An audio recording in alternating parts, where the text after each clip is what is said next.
Good morning on a 4th and Monday. Matt McMaster here on 1620 The Zone. You're listening to Gary and Matt. Gary out, unfortunately, where is he now? today. He's in Miami. Oh, okay. He wins. Yeah. He's in Miami on a very kind of not gloomy. We'll see what it's supposed to be cloudy today. It's supposed to be gloomy, but it's 50 degrees isn't exactly the worst. The weather. It's going to get colder. The weather's been. See, I'm not. Hey, the weekend was good. That's all that matters. People had a good time. The weekend was good. I'm not mad about when things are a little like colder or a little like mistier or foggy. It's just like when I don't see the sun. You know, I gotta see I got a buddy who lives in Seattle. I couldn't do that. You know, I couldn't live with that cloud cover. You don't want cloud cover the sun in your does life. come out 6 months out of the year there. It's actually really pretty when it is. Do you think that's Seattle gets a bad rap for that? Is that what you're saying? A little bit. Oh, I mean, the Midwest can be just as cloudy. Are we sleeping on Seattle, Jimmy? Is that the NBA the show? Is. Yes, we're just going to talk about our favorite Seattle sports memories the whole time.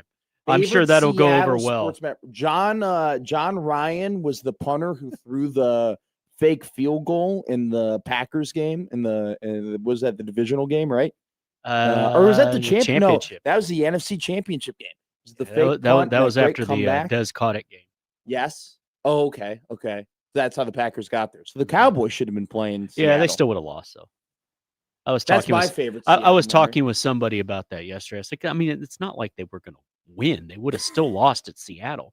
Hell, they still may have lost that game. There is, it is very cynical of a sport fan. Like, I think I got as much joy watching the Green Bay Packers blow that NFC Championship game as I did the Bears just winning a football game. Oh, no, there's nothing wrong with that. When the Bengals beat the Chiefs in the AFC Championship, we popped champagne. We had an extra bottle. It's like, well, from New Year's. Well, I guess we're drinking it today. Well, I was going to say this. Before we started talking about Seattle and gloominess, and hey, if you like gloominess, we'll talk about gloominess a lot today. 402 stick with us. 951-1620 is the number. I got a feeling we'll get plenty of calls. Before I was going to talk, we were talking about Seattle. I was going to say, how are you doing this morning, winner? Remember what I told. First of all, before I get into my usual bit here, I am happy. It's always good to beat the Eagles. It's a good night. It was a good night. This is a them problem that they blew the lead. However, I did say that in order to go 8-8, you got to have 8. Yep. You got to have 8. Yep. You're not going to beat just all bad teams, just like you're not going to lose to all good teams. Sometimes you're going to lose to teams you shouldn't lose to. Sometimes you're going to end up kicking something. Well, you didn't kick anyone's ass, but you're going to end up beating somebody's ass that you're not supposed to beat because they blow a 21-point lead. Matthew, yesterday was one of those days, so I'm happy. All they have to do is just win one more damn game. Win Thursday, and I'm good. They can lose out after that. It doesn't matter because they're not going anywhere anyway. So we're not kidding anybody. Guess who bet Cowboys money line? Oh, I knew it, baby. Way to go, Mixed Sportsbook. I knew it was coming for the exact reasons you mentioned. Like that game for the Cowboys yesterday was the hope, the injection of hope into the Cowboys season that shouldn't be injected, right? Right. You beat the 8-2 Eagles. You put a little excitement in the season. Now you're too smart to be fooled. Correct. But I've seen some things. But there are dummies who are probably around. Oh, they're back. They're going to. No, they're not. You know what? I'm enjoying it for what it is. Who think the season is saved. They're like, oh my God, they can rattle off. There are probably, I'm going to be honest with you. I haven't looked at the Cowboys schedule. There are probably people looking ahead of the Cowboys schedule now, right? Being like, oh, they can win. No. They're an 8-8 football team. That's exactly. They are 8-8. You are what your record says you are. This is what the game is. For one night in November. You were great. Yeah. And I told Josh last week at the Thanksgiving hootenanny that they had that I said, he comes up next to me in the line. He goes, how about them Cowboys? I said, you know what? Yes, I know it was the Raiders, but like I was saying, just let me have that. Yeah. We don't get to enjoy football that much. So I'm just going to enjoy it for what it is. Look, I was happy with football yesterday. That's what matters. Our Colts let us down. Oh, I know. When you have them on the ropes, you got to put them away. You got to put them away. You can't be trading field goals for touchdowns. Yeah, you're not going to win. Chiefs. Which, funny enough, the Chiefs were trading field goals for touchdowns against the Colts, and then they ended up losing. No, I was happy for you. I thought that for the Cowboys specifically, they were due for a big win. They were due for that's weird. They were due for They sure tried to blow it. Hey, 4th and goal from the 2. Let's go for it in a tie game. Let's not take the lead. Yeah. But you got the Chiefs and the Lions next. So you lose those two. You'll go 5-7-1. Then you'll get wins against the Vikings and Chargers. You'll be fine. Just win Thursday, and then you can lose out, and then we're good. Football's over. Football was good yesterday, actually, in the NFL. You said you're fully husked. I am. Oh, my as you God. should be. My team's 8-3. Your team's owner did not play yesterday, so that helped. I was upset that he didn't play. I know I you wanted Aaron Rodgers to play. I wanted that one last go at it. There was a moment, Jimmy, on the sideline where Ben Johnson was saying, how the hell did this happen? when they were up 31-28 and the Steelers had the ball with a minute to play. I don't know why my team decides to play incredibly close games when they don't have to be that close. Because it's fun. They had the ball twice in the fourth quarter with opportunities to run 4 to 6 minute drills to drain the clock, to make it more difficult on the Steelers, to tie that game and win that game. They decided not to. I don't know. I once again, it boggles my mind that the Bears refuse to play the same way throughout the entirety of the game and essentially open up the door for whomever it might be to walk through and potentially beat them. But who cares? Who cares? You won a game. They scored more points than the other team. They've scored more points than the other team 8 times this season. It's Thanksgiving week, Matt, and you're having fun watching Bears football. Dude, the Bears, that's what matters. It's crazy to think, Jimmy. It's very rare in my life the Bears have even gotten to 8 wins. Okay? That's getting to 8 doesn't really happen all that often in my lifetime. Okay? So the fact that they've gotten there in 12 weeks of football is quite incredible. And which, by the way, too, they had their bye week. They had the crappy bye week in week 4. So they have rattled these off like week after week and week and week and week. And, they've gotten better as the year's gone on. We'll talk about a football team that has not gotten better as the weeks have gone on. But for right now, for a little positivity, that's what we have. You're a winner. I'm a winner. Yeah. Sharpie's a winner. Which it's disappointing he's not here because I think this would have been the first time in this show's history that we all came back on a Monday. I think he's okay with where he is. Column. Oh, he's having a great time. Gary Sharp will call in about 20 minutes. He will be on at 6:40 from Margaritaville. He doesn't know this. I'm just going to give him the floor. We were texting during the game, rightfully so, and just like I was incredibly disappointed. And I know that he's got some really good thoughts. So Gary Sharp, who is the co-host of this show. That was a rough watch. Yeah, that was tough. Who's the co-host of the show. He will be on at 6:40 to give us his thoughts on the game that happened on Saturday and the outlook the lead here for the rest of the season. We got a great show in store for you today, though. At 8 o'clock, we're going to be joined by Abby Barmore of On3. Husker Volleyball is an absolute wagon. Shout out to Creighton Volleyball, by the way. They won the Big East championship yesterday. Brian Rosen, in his first season, went ahead and kept the streak of winning Big East championships in Creighton Volleyball going. He actually had a great tweet of 4 years in a row of his family. He was like 4 years of family pictures, and it was like the progression of what his family has looked like as Creighton basketball has won, Creighton volleyball has won Big East championships. So congrats to Creighton volleyball. But Abby Barmore of On3 will be on at 8 o'clock to talk about Husker volleyball. Absolute They wagon. may never lose again. Yeah, still undefeated. They're absolutely incredible. At 8:30, we'll be joined by Evan Bland of the Omaha World Herald to talk about his experience over in Happy Valley and what was one of the most wild post-game press conference settings I've seen. And to tie things all together, the Husker volleyball team might be the 85 Bears of college volleyball. That's a good point. There you go. 8:30, Evan Bland of the Omaha World Herald. And then a special guest at 9:20, Ralph Russo of The Athletic, who writes about college football, will join the show. We've been trying to book Ralph for a hot minute, so he'll join us, talk about the week ahead, rivalry week in college football. I read this morning the 7 different possible scenarios of the Big Ten championship game and what it could look like. More than likely, it will be Indiana versus Ohio State, as the Buckeyes will take on the Wolverines in the game. You and I will have a fun conversation about that game later today. And then Indiana takes on Purdue. That game, I don't know. Kurt Cignetti might score 1,000 points against the Boilermakers. All righty, let's get to it. He had a little fun to start the show. You have to. This is still a fun medium. We have a job where it is kind of required to have fun. It is required to have fun. But we don't want to insult the listener because they're here to vent. And this is a safe space. So by all means, pull up a seat. This show lay is on called, the couch. Embrace the gloom. What's the show called, Jimmy? It's called Gary and Matt. Might as well be called Big Red Overreaction. Wait, we have that. Okay. No. Yeah, but you didn't have to do that Saturday. I did not have to do that Saturday. I had a great time Saturday. I actually went to a house party that was so dead during the game. I walked in. That makes sense. It was depressing. And then shout out Dan. He knows how to shift a party. He goes ahead and he says in the third quarter, he goes, you know what? How about we get on that bonfire a little early? Okay. So we got on that bonfire. You got a donkey doing lines of blow. No, nobody was doing blow, Jimmy.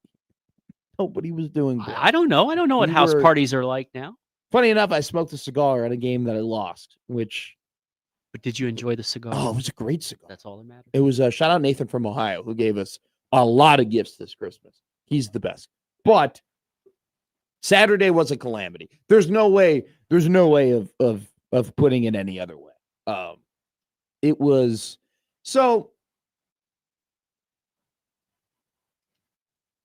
You know, when they played Minnesota and they lost to Minnesota, I could chalk that up to it happens. You know, let's date back. Let's do the entire season here for Husker football. This team is 7-4. They have a legitimate opportunity to go 8-4. Okay. Last week they were 7-3 and they had a legitimate opportunity to go 9-3. And despite the fact that Nebraska football is having their most winning season in 9 years, they had flaws, okay? They've had plenty of flaws this season. The offensive line has had its problems. The defensive line, especially in the run game, has had its problems. Even the quarterback play at times has had its problems. And yet, through all those flaws, they just found ways to win football games, whether it be through special teams, whether it be through late game situations. Which is good because in the past they found ways to lose. Exactly. Games. And so there was, and there still is obvious progression of this team. But what happened on Saturday, it's not that they lost, Jimmy. It really, because they were 8.5-point underdog on the road. It's the fact that you could have spent 2/3 of the game cleaning the garage. There you go. And you know what? You know what we've been meaning to do? Let's clean out the fridge. What happened on Saturday in this era with Matt Rule in year 3, it's unacceptable. It cannot happen. You cannot get blown out like that. You cannot get pushed around like that. They got big boyed. It's a great point. I can't remember if I texted you some things, but I don't remember what I texted. I don't think they were appropriate. It's embarrassing. You cannot be at this point with all the work and preparation and resources and everything that's been pumped into the program with Matt Rule as its head coach. It's one thing to lose football games, okay? But it's another thing to get bullied the way that they did. And so, you know, if they came here and this was a 20-17 loss or 24-21 loss or even a 7-point loss, even a 10-point loss where they competed and you're like, well, you know what? But they got beat by 27 points. And it felt like more. That game was 30-3 in the third quarter.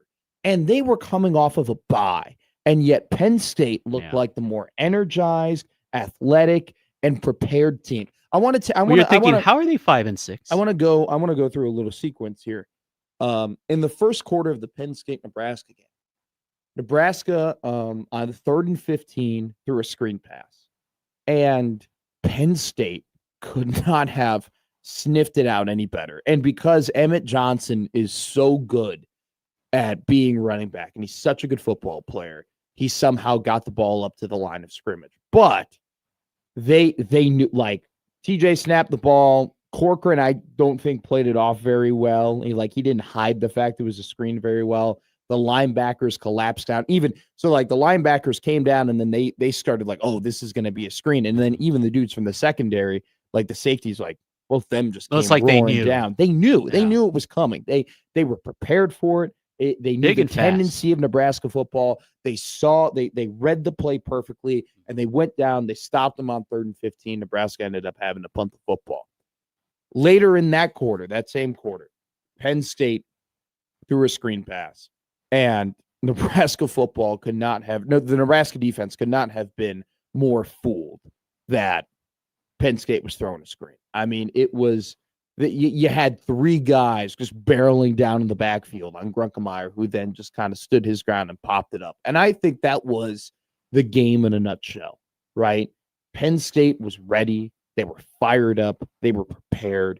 And Nebraska, off of a bye, wasn't. And it's inexcusable. They were still on a It's bye. inexcusable to have an extra week of preparation and come out and look just flat and uninspired on both sides of the football. Which was really the way surprising. that they did. It was. And so, I'm not saying they were supposed to win. That's not the point. The point is really surprising, that lack of fire. When you're right, when it's 30-3, you're like, how do we get here? I know.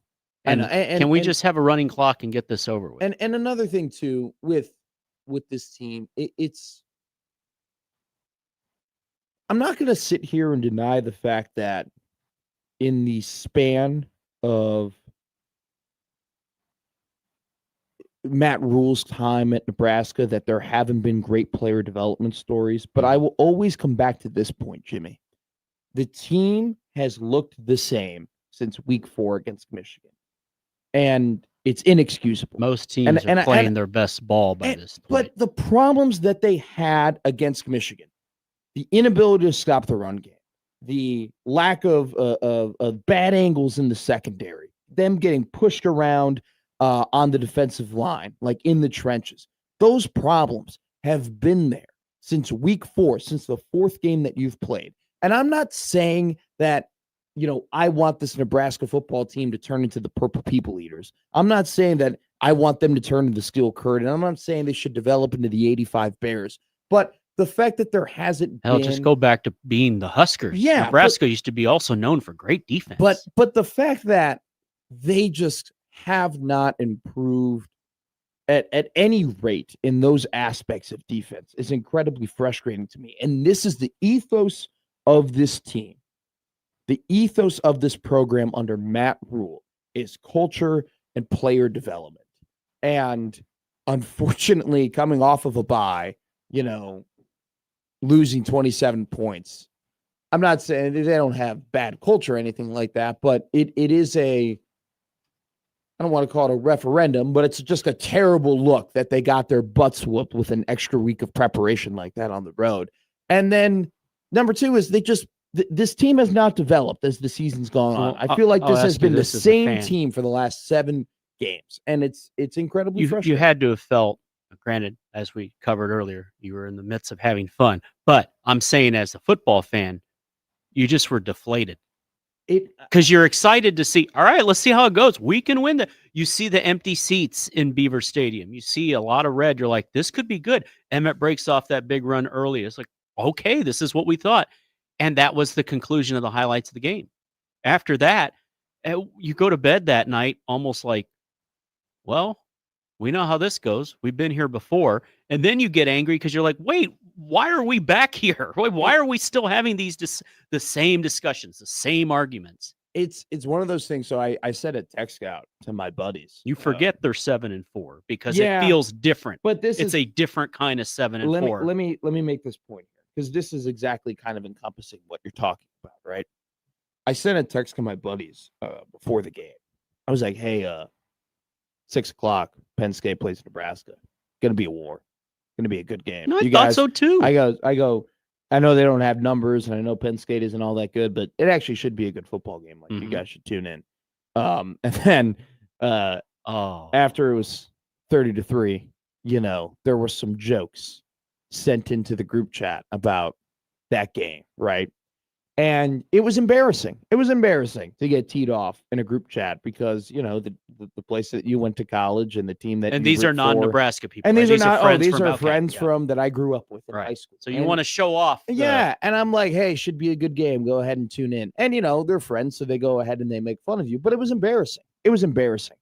And that's what it really comes down to. Sorry, guys. Like that will always be the most frustrating part of this team and that game, where you thought you were past that.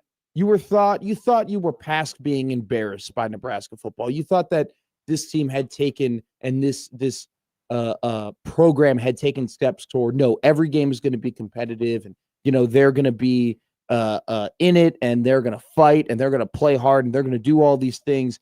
And yet still in year 3 of Matt Rule, in the 11th game of the year, they're finding ways to get embarrassed. And that game was embarrassing. And my tone would be very, very different if they went ahead and just lost that game in a normal way, right? I would tell you, look, it wasn't a great matchup, because it wasn't a great matchup from a Nebraska, from a football perspective. The things that Nebraska did not do well, Penn State did really, really well.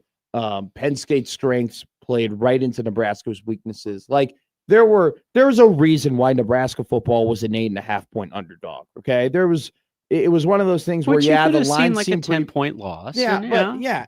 But the fact that they came out with an extra week of preparation and once again got bullied up at the line of scrimmage, once again couldn't set the edge, once again had terrible angles in the secondary, once again, just did the things wrong that we've seen this team do wrong over and over and over again and have not improved from it. That is the worst part. And, all setting them up to win on Friday. You just thought this program was past that. Yeah. You thought that this program was, we all predicted losses on Friday, but we predicted tough, hard-fought losses where you see, but the toughest part is when you think you are making progress just to find out that, hey, maybe things are a little bit closer to being the same. And this program is so much farther ahead of the guy who was coaching it in the past. So much farther ahead. So I'm not trying to make it out to be like, oh, it's same old. It might as well be 2019 or whatever. But that was just. But it sure doesn't feel good. Man, it was so disappointing. You don't like watching your team get pushed around. No. Especially when you think we have big dudes. We have fast dudes. It was incredibly disappointing, not just because they lost the game, but the manner in which they lost the game. And it's one of those things too, Jimmy, where it's like when they lost to Minnesota, I chalked it up to it happens. Some nights you just go out and you crap your pants. The Minnesota game, it was a short week. They had been playing a lot of football leading up to that point. Disappointing, but pick yourself back up and keep going. Exactly. We knew it then when they lost to Minnesota, the way that they lost to Minnesota, that the team had plenty of flaws. Minnesota gets jacked up for that game every time they play Nebraska. PJ Fleck just revels and loves beating the University of Nebraska. You're not happy, but hey, get better. Exactly. Let's see what happens. And it was one of those issues. It was one of those things where it's like, okay, they got their butts whooped. This team's flawed. We knew they were flawed. Hey, you have a great opportunity the rest of the season to put together a good season. This was not that. This was just plain and simple Penn State, who did not win their first Big Ten game of the season until last week, until November, went ahead and served you your lunch, and they just. It was an ass kicking. It was an ass kicking of epic proportions, and it was embarrassing, and you had an extra week to prepare for it, and yet none of the things that Nebraska did wrong have they gotten better at doing. And I'm not, once again, not asking for this football team and this defensive line and the secondary and the defense to, morph into something that they're not.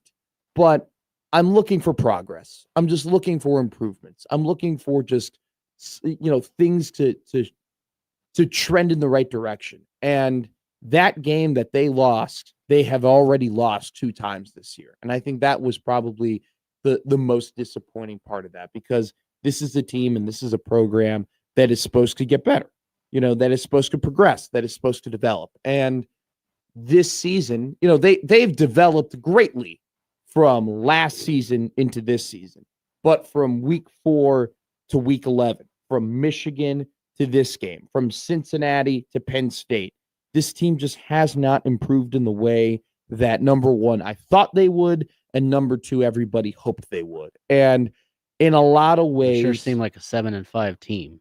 And outside of Emmett Johnson, it'd be hard pressed for you to convince me that this isn't the same team that played against Cincinnati, because it just kind of seems like Emmett is the one thing that has progressed and gotten so much better as the year has gone on. And he had 103 yards rushing, 52 of them came on that one run. He averaged 2.8 yards per carry after that long run in the first quarter. And I think Matt Rule had a really good point in his press conference, which we will talk about later in the show, that press conference and the other press conference that happened at Happy Valley. But, he made a good point. He's like, typically the stuff that goes for 4 to 5 yards with Emmett was only going for 2 to 3. And that was kind of the story of the night. We'll go to the Prairie Flower Casino hotline. Prairie Flower Casino, play longer, win more. 402-951-1620. Be taking your calls all day. Old man Doug is on the line. Hey, Doug, how are you, man? Oh, I'm just pissed as usual. Yeah. You have the floor, my friend. I'm just tired of best team ruining my weekends. And when's the last time Nebraska's ever pleasantly surprised us? Great point, Doug. 3 times since 2017, Nebraska football has won a game outright as an underdog.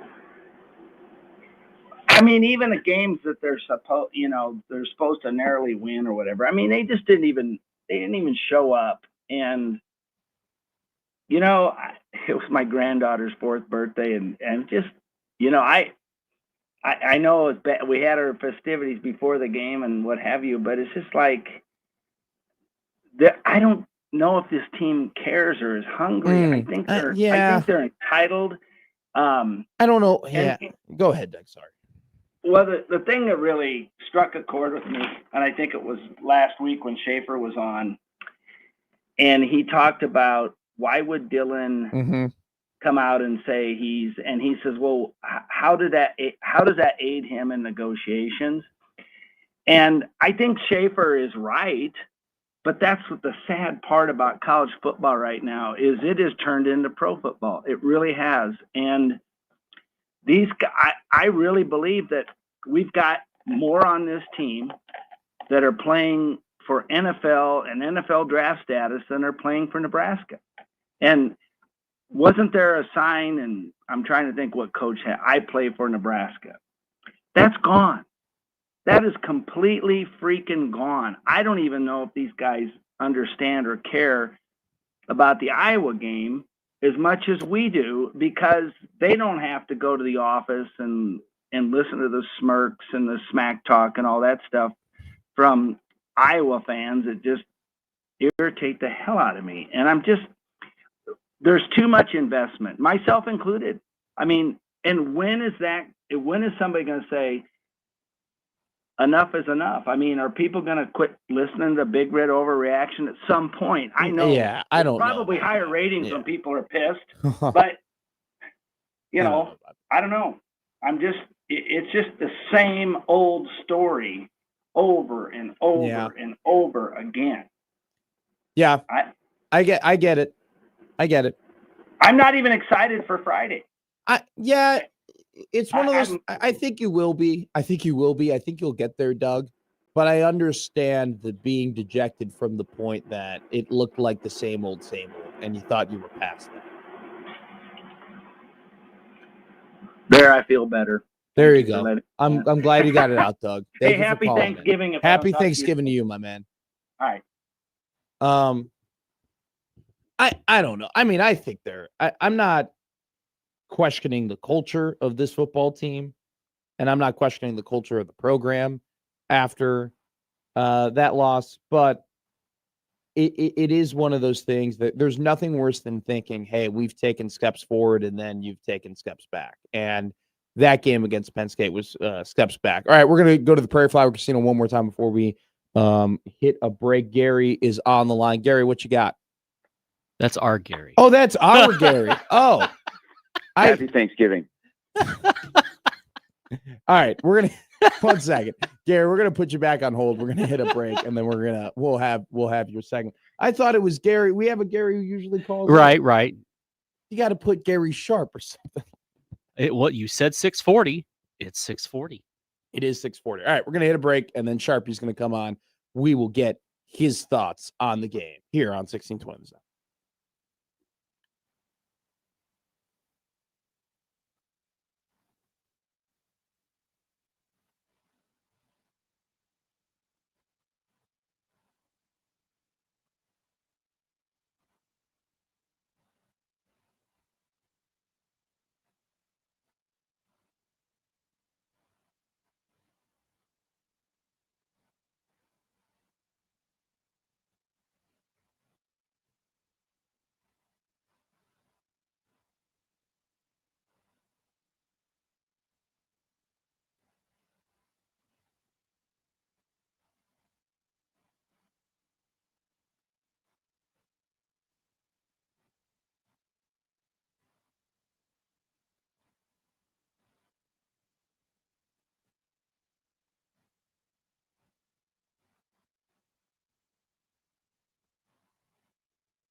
Hey, we're going to have Abby Barmore, Evan Bland, and Ralph Russo all on today. That's your lineup brought to you by the Rooferys at John Higgins Weather Garden. And don't forget to email me and Jimmy at 1620thezone.com, Matt at 1620thezone.com, and the Equitable Bank inbox where they take banking personally. Old man Doug already called into the show, gave his frustrations, rightfully so. And now we bring on not another guest, but the co-host of this show, who I thought you were just a caller a couple of minutes ago. I'm sorry. I don't know. We got our guy Gary who just calls in. So I thought we were going to go into him, but instead we're going to Gary Sharp. How are you? You are in Miami week. How are you feeling? Yes. Good morning. Good morning. First time, long time. By the way, happy Victory Monday. Happy Thanksgiving. Thank you. Happy Victory Monday to you. Hell of a win, my friend. You know what? There was a time there, all in the course of about 30 minutes, I was losing our competition. I had my survivor pick was teetering, and the Chiefs were down 20-9. So it was not good. It was not good, but the football gods shined down, and 2 of the 3 came to fruition, and we can enjoy a Victory Monday and have the Dallas-Kansas City game on Thanksgiving. Means something. Yes. And I think it will be the highest rated in terms of viewership regular season game in NFL history. Whoa. What is the record? Do you know what the record is for how many people? I agree with Gary. We got Post Malone at halftime. What do they have to break? I want to say, and then this has probably been eclipsed. The Miami-Chicago game in '85 on Monday Night Football did a monster number. Matt, you were go there. back and look, and I'm talking like regular season. It won't come anywhere close to a Super Bowl or maybe even a couple of playoff games. But you have 2, rather significant brands that are playing each other. Now the game has a lot of meaning because if you lose, you're probably close to being eliminated. So at least Thanksgiving will mean something in terms of football. The most watched football game, a regular season football game, was the Cowboys and New York Giants in 2022 on Thanksgiving. It drew 42.1 million people. I don't know. I think you're right, just because that win from the Cowboys. Now Jimmy obviously hasn't been injected with I enjoyed it for a night. Yes, that's the point. Yes, but but it was Jimmy, fun. you know our guy, not injected with too much hope, but there will be enough people injected with hope from the Cowboys that maybe they could actually make a playoff run to make that game watchable and viewable. So yeah, you got a good point there. Look, I don't have It's because look at the most popular time to serve Thanksgiving is 2:00 exactly in this country. Really? That's what we do. So that game kicks off at 3:25. So before you fall asleep, you will watch part of the game, and then you'll sleep, and then midway through the game, and then you'll wake back up in the fourth quarter. Well, everybody, I was going to say Dak Prescott puts you to sleep, but it's actually the opposite. Dak Prescott in that offense, and in particularly George Pickens, has been doing the opposite this season. They've been awesome. All right. I've kind of gone on you were very smart, by the way, when we were texting yesterday, to be like, I'll come in on the second segment because you knew that I wanted to rant a little bit and just get my thoughts out. And then so you allow me to do that. And then you come in to give your probably more dialed in thoughts on the game. But like they kind of do in Congress, I'm just going to relinquish my time to the senator from Urbandale. So go ahead and give us your thoughts on the game. So I did not hear Doug's call, other than your response about you don't think it has anything to do with culture. What did he bring up? Because I think it's so Saturday night to me, and there were a lot of people that were choosing Penn State to win this game. I don't know anybody that had it pegged 37-10. No, except for the guys who were playing at Penn State. Mm-hmm. Good on Terry Smith. He got his team motivated and jacked to play a football game that some went, wow, what kind of meaning does it have? How many of these guys are going to play in a bowl game? And all of a sudden they go out and they look like they are playing for something. If you watch that game and you didn't know anything about either team except for the records, which team was the 7-3 team? Yeah. Which team was the 4-6 team? And that's a little bit jarring. Mm-hmm. But I think what happened on Saturday night, a few things. One, it's just a reminder that in Vegas, they build tall buildings for a reason. Vegas doesn't give money away. Yeah. And we spent the week going, well, Penn State probably should be favored, but man, should they be like a 9.5-point favorite? Well, Vegas has numbers and they know what they were doing. Yeah. The other thing is there are questions that we've had really kind of that came to the surface against Minnesota that post Minnesota we haven't really touched on, but they're still there. And you're trying to avoid those because it's a familiar conversation. It's sometimes an uncomfortable conversation about roster management. But it was a reminder Saturday night that the T and the D is missing. And this isn't anything new. Trenches and development. Yeah. Nebraska can't compete on that level. And I don't believe that Matt Rule can win games where he doesn't have more talent. Yeah. And that's becoming clearer and clearer. But you can overcome that if you build in the trenches and you are exceptional on the offensive line and defensive line, and then you develop guys. And yes, Penn State has more talent than Nebraska, but they also have guys that, play in the trenches. And in Nebraska's 4 losses, they've given up an average of 226 yards rushing, and they've given up 21 sacks. So what is going on there? That's all about the trenches. Yeah. And we've had these conversations, and we shouldn't be having these conversations into the 3rd year, about to flip it to the 4th year. I didn't like the fact that Nebraska got outclassed. And if they get outclassed in game 3 or 4, you can go, okay, all right, that's a nice little, hey, this is where you are right now. But, man, you can't have that in the 11th game of the season. And that's on the plate of the head coach, whether it be for guys on the field, guys on his staff, him who personally I think gets caught up in the emotion and momentum of a game, and then things just go haywire. Yeah. But, Nebraska I thought had a chance when Emmett goes 52 on the opening series and they get down in the red zone and they get a couple of positive yards on 1st and 2nd down, and then they just overthink everything. And you saw what happened. And to hear Terry Smith after the game said that gave us hope. Yeah. To stop Nebraska on 4th down, and they go 98 yards. I mean, that game got sideways pretty quick. 23-3 when Singleton scores. This game is over. The middle 8 was terrible for Nebraska. It was a really, really bad night. But now it turns into this. You have to win on Friday. Yeah. This is a Matt Rule week, okay? Didn't play well, got beat, got just physically manhandled at times. And, when Nebraska has that happen, I don't think they have a plan B or a plan C of, oh, my God, we can't block anybody. We can't stop anybody. What is our next thing to do? So you turn around on a quick one, and now you play a game against a team that's beaten you 9 of 10.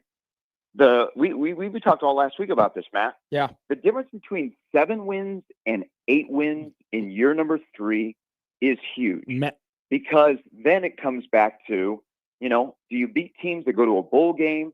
Do you beat teams that don't go to a bowl game? Where are you year number 3? Does it feel like does Friday, the team that plays on Friday, does it look and feel like the team that played in game 1 at Arrowhead? Yeah. Yeah. And that's kind of where I'm at is this team any different, or have they just navigated the season? So Friday to me is huge against Iowa in a game that I said would be easier to play than Saturday night because of the motivation from last year and the fact that it's Iowa. But if you can't win on Friday, guys, Matt Rule is 2-10 in the month of November, and the program continues this trouble with winning football games in the last month since 2015. So, couple of thoughts here. Number one, your point. I mean, Gary, we were talking about it in the offseason before they even stepped field in Kansas City against Cincinnati, how the difference between 7 and 8 is so massive, because 7's not enough progress, and 8 is the kind of progress where you're like, all right, hey, you're heading in the right direction. I wouldn't call it a full year 3, Matt Rule bump, but I would say, hey, 8 and 4, you haven't done that in a while. Good to get that off the back, and continue on. It's funny. I think the most frustrating part of the loss is that you've lost the same game 3 times now, right? you've been beat the same way 3 different times from 3 different teams. And the most frustrating part is that, to what you kind of said, and I said it in segment 1, outside of Emmett Johnson, I can't really tell you what's different about this team in week 11 than it was in week 1. And the ethos of this program is supposed to be player development. It's supposed to be, hey, as the season goes on, we get better because we improve with these players and these players get better experiences.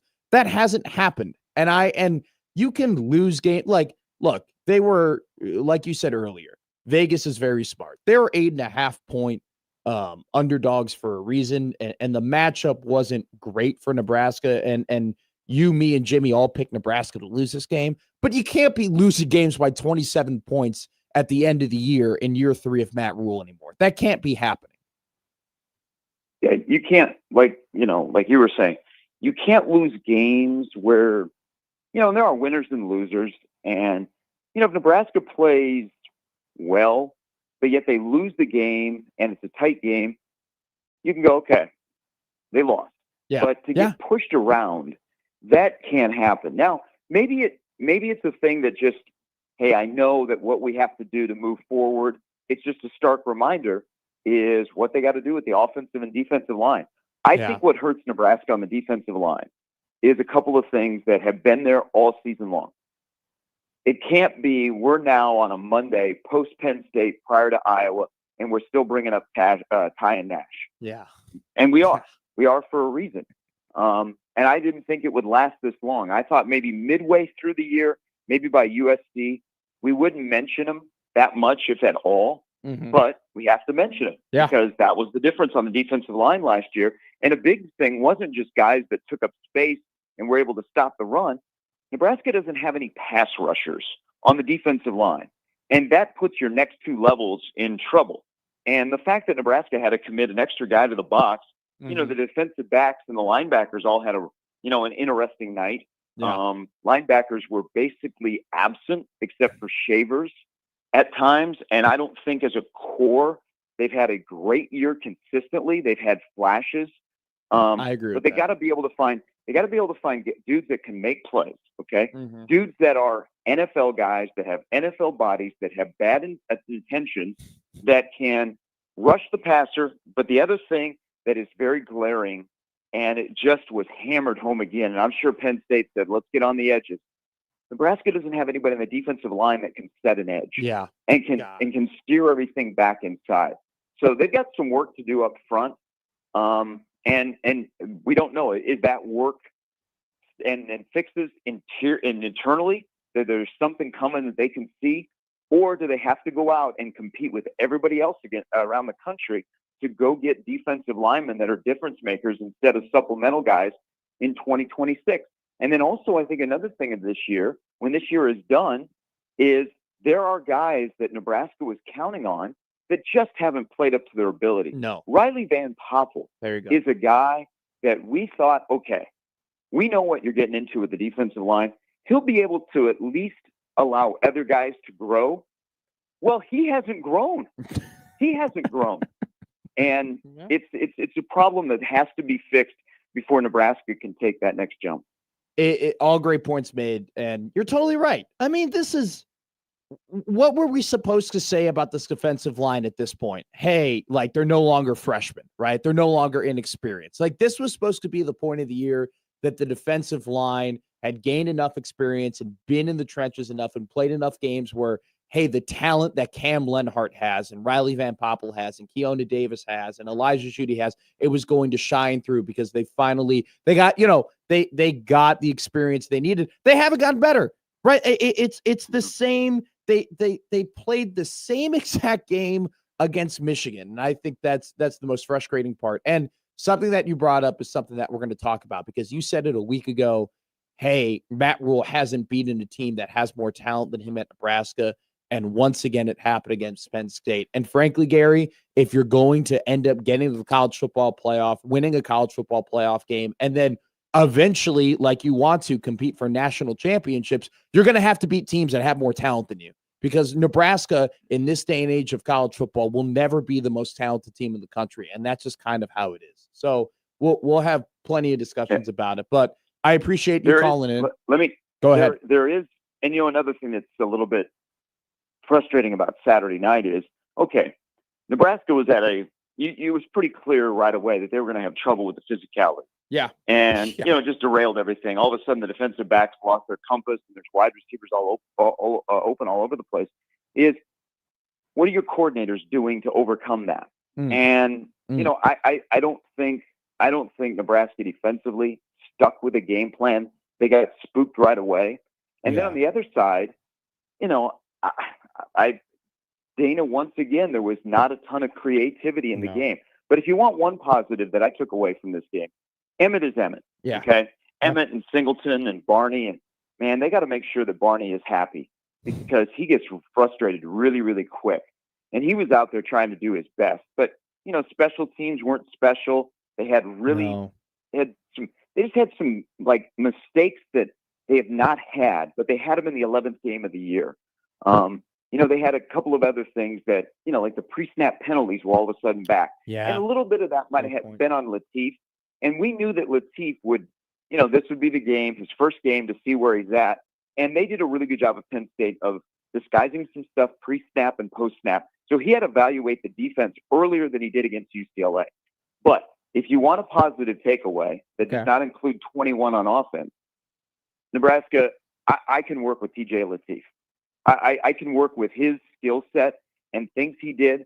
I learned more about him Saturday night than I did against UCLA because you saw as that game went along, and he had some freshman mistakes of down and distance, where he was on the field, just recognition of wide receivers or checking in and out of the right play.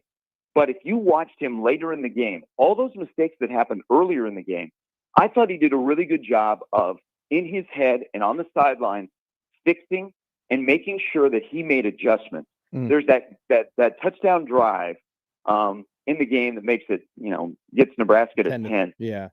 That's a glimpse into what he can do. And if he can do that and I can work with him, I got something there, and that can help me. Just think about this. With Dylan's lack of mobility, what's that score if Dylan is playing and Nebraska can't run the football? Yeah, no, that's at no point, Gary, did I think, well, if they had the starting quarterback. At no point did I think, if they had 15 playing, this would be a very different result. What does that say? I would have if 15 was playing, I would have worried for his safety. Yeah, because he wouldn't have been able to get out of the way. No, I think it's good points you bring up with Latif. I mean, it's just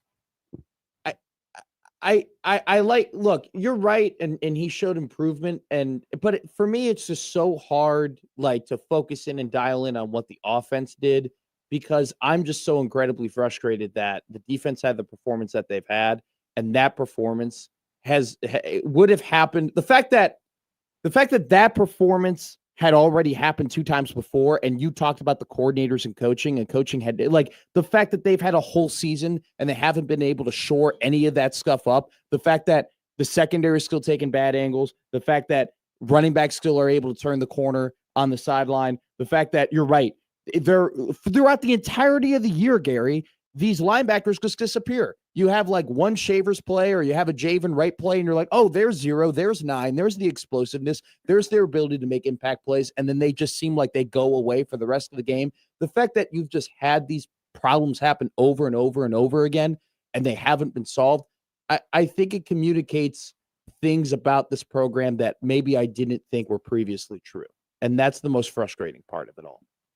Well, the T and the D they have to fix because they're going to play another team who will not have the depth of talent that Penn State has, but they live on the T and the D. They just don't have the extra special players to get them from the 9 to the 10 range to be consistently in the playoff where Nebraska wants to be.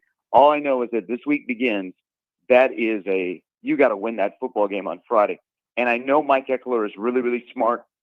I would never punt to Weegan again. If I was a Big Ten punter. That's my bit of advice.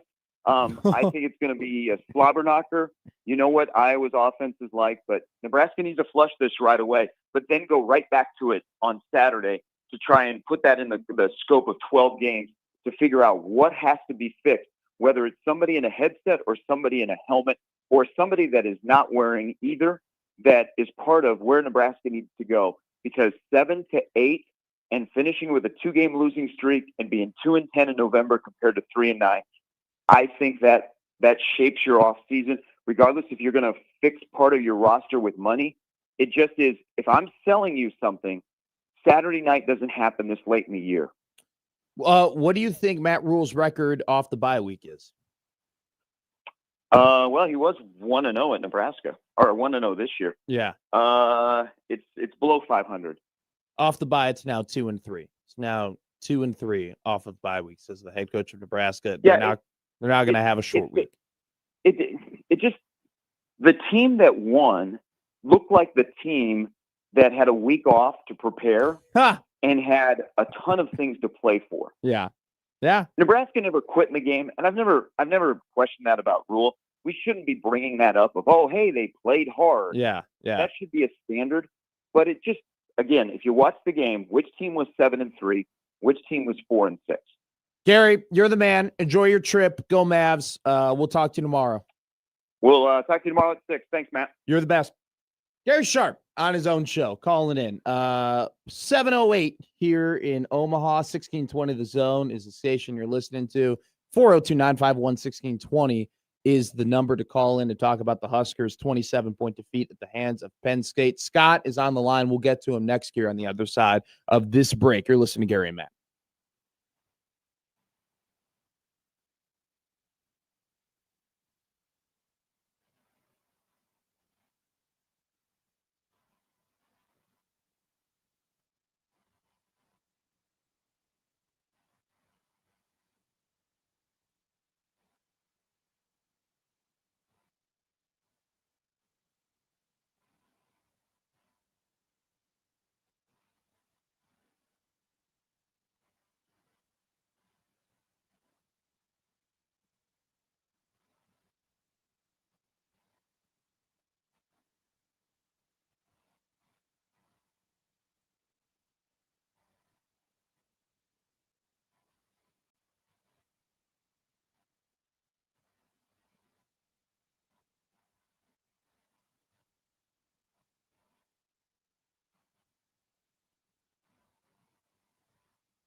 Breaking news, more things happened than what occurred on Saturday in Happy Valley. Yet we are going to spend a lot of time on what happened in Happy Valley because everybody wants to talk about it. That's what's required. Well, rightfully so. Look, it's one thing to lose football games in week 11 when you have still plenty to play for. It's another thing to get embarrassed by a team that did not win their first conference game of the season until the month of November. And, that's kind of going to be the theme of the show because a lot of things that occurred on Saturday occurred against Cincinnati. They occurred against Michigan. They occurred against Minnesota, and they've happened throughout the entirety of the year. And yet Nebraska football, a team and program that apparently is rooted in development, just has not developed in the way that we thought they would. And that's probably the most disappointing about what occurred over the weekend. We go to the Prairie Flower Casino hotline. We are going to talk to Scott. Scott's been on hold for a minute. How you doing, Scott? Good morning, Matt. Morning, my friend. It's officially started. It is 8 week. I got a few things to talk about. First of all, let me tell all my buddies, I've been saying it for about a month. FYI, GBR. The I is Iowa. You can figure out the rest. Iowa football is known for 4 things and 4 things only. I've been doing this for about 15 years. It never gets old to me. Yeah. Iowa football is known for the stand-up tight end, Reggie Roby, Ricky Stanzi, and the legendary coach Burt Reynolds. Iowa fans claim it's Hayden Fry. Never heard of him. Did that idiot actually win everything? Screw you, Iowa. It's 8 week. That is all I got. Thank you, Scott. You're the man. It's a big weekend of football for Nebraska football. Gary Sharp, who is the co-host of the show, who's not on today because he's announcing an Omaha Maverick game in Miami this week, kind of touched on it. The difference between being 7-5 and 8-4. I know it's just one. It's one win. It could not be bigger. I mean, it's in terms of just how you view the season and how you view the direction of the program. And while we are going to lick our wounds today plenty and talk about the calamity that happened on Saturday, Nebraska football, we're not going to flush it, but I hope they flushed it because they have probably the biggest game, not probably the biggest game of the Matt Rule era coming up in a couple of days, and they got to get ready for it because if you don't think that Iowa has watched Penn State, Minnesota, and Michigan, what they did to Nebraska, and they plan on emulating it, like that's they have their game plan. The book is out on how to beat the Huskers, and Nebraska's got to get ready for it. All right, we're going to go back to the Prairie Flower Casino hotline. Let's go to Ryan. Ryan, how are you? Good morning. How are you? Yeah, good. How are you doing? I'm doing good, Ryan. Good. Yeah, I didn't get a chance. I mean, I listened to bits and pieces of Matt Rule's press conference, but I had to shut it off. Did he even give a crap that we lost? I mean, I couldn't tell if we won or lost by his press conference. It was a lot of credit to them. He said that a lot. Credit to them. Credit to them. Yeah, it didn't even bother him. That's kind of alarming to me. Now I can't remember the press conference he had after one game. I can't remember if we won or lost. He was really, really upset. Maybe that was Minnesota. I can't remember. Yeah, maybe. But anyway, I don't know if anybody's really talked about that or what you guys' thoughts were about that. Yeah, I appreciate it, Ryan. Look, I think he was. I'm not going to question whether or not he's upset. I think he's very upset, and the fact that he went home to his alma mater and got his butt whooped, and in a game where, like we talked about it last week, man, if they won this game against Penn State, you walk into Iowa 8-3, you're playing with house money, right? I mean, it's one of those things where it'd be an incredibly fired up football game. The atmosphere at Memorial Stadium would be absolutely incredible. Playing your rival, who I know that, they are still very upset about what happened in Iowa City last year, and they are fired up and ready for that football game. And so I think I think he was upset. I just don't know how much you can really say after you got beat the way that they did, because they didn't just get beat; they got their butts whooped. And I don't know how many words can really convey you know how things could have been differently, because it just seemed like outside of the long run from Emmett in the first quarter, from the get go, Penn State was fired up. Penn State was ready. Penn State was prepared. Penn State looked like the team that had an extra week to prepare. And it's just one of those things where, look, losses in November happen, but that can't. Losing by 27 can't. Losing to a team that you got more to, let's be real. Nebraska's got more to play for than Penn State. Penn State season's over. Penn State season has been over. Okay. And yet Penn State looked like the team that was desperate. Penn State looked like the team that was trying to prove that the program is moving in the right direction. Penn State looked like the team that just wanted it more. And they played like that, not for 15 minutes, not for 30 minutes. They played like it for 60 minutes. And that's why the result was what it was. And it's just another one of those things. We'll keep talking about it as the day moves on. It's just, you cannot look like the same team in week 11 like you did in week 1. And outside of number 21, who's carrying the football for Nebraska, who's absolutely awesome, and we should take, I mean, have at least one more game of Emmett Johnson, so take it in because he's great at football. But outside of him, it's just the same problems that you had in Kansas City you had on Saturday. And that's unacceptable, and it cannot be the case. We got 2 more guys on the line, Gary and Dan. You two don't go anywhere. We got to get to a break, and then we will go ahead and take your calls on the Prairie Flower Casino hotline. Prairie Flower Casino, play longer, win more. It is a Husker Review Monday. We'll be reviewing everything that happened in Happy Valley on Saturday throughout the entirety of the show. And we got a great lineup for you. Got some volleyball talk coming, got some basketball talk coming, got some college football talk coming. But for right now, we're really going to hone in on what happened over the weekend. Don't go anywhere. You're listening to Gary and Matt on 1620 The Zone.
A lot of people with a lot of opinions. We have nearly full lines right now on the Prairie Flower Casino hotline. We've had plenty of emails into the Equitable Bank inbox. Equitable Bank, they take banking personally. And got a lot of tweets as well coming in the J-Tech Construction Zone Twitter feed at Matt McMedia.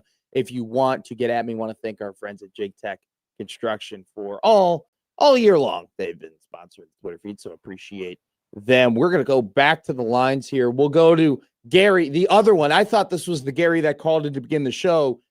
Instead, it was my co-host, but now we got our guy, one of our better callers. Gary, how you doing, my man? Good to hear from you. No, this is Gary the golfer.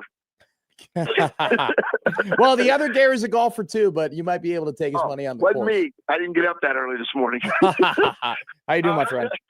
Good, buddy. Good. Frustrated, like the rest of us, but for a guy that's a Husker fan 24/7, it's just very frustrating. But I have a part A and a part B. Yeah. Is Matt really making smart decisions on position coaches? Is it an impulse and why do we always think, and I'm just saying college coaches, but Matt in general, why do we think former NFL coaches will make successful position coaches? A la our defensive line coach from the Chiefs and Mr. Butler from the Bills. And do we honestly think those two guys are cut out to be college coaches? You guys have a great day. Thank you, Gary. I appreciate it. I got into a big argument with somebody about John Butler over the weekend. And the person wanted, and he's a big fan of Husker football. I mean, he's a P1er. He's a diehard.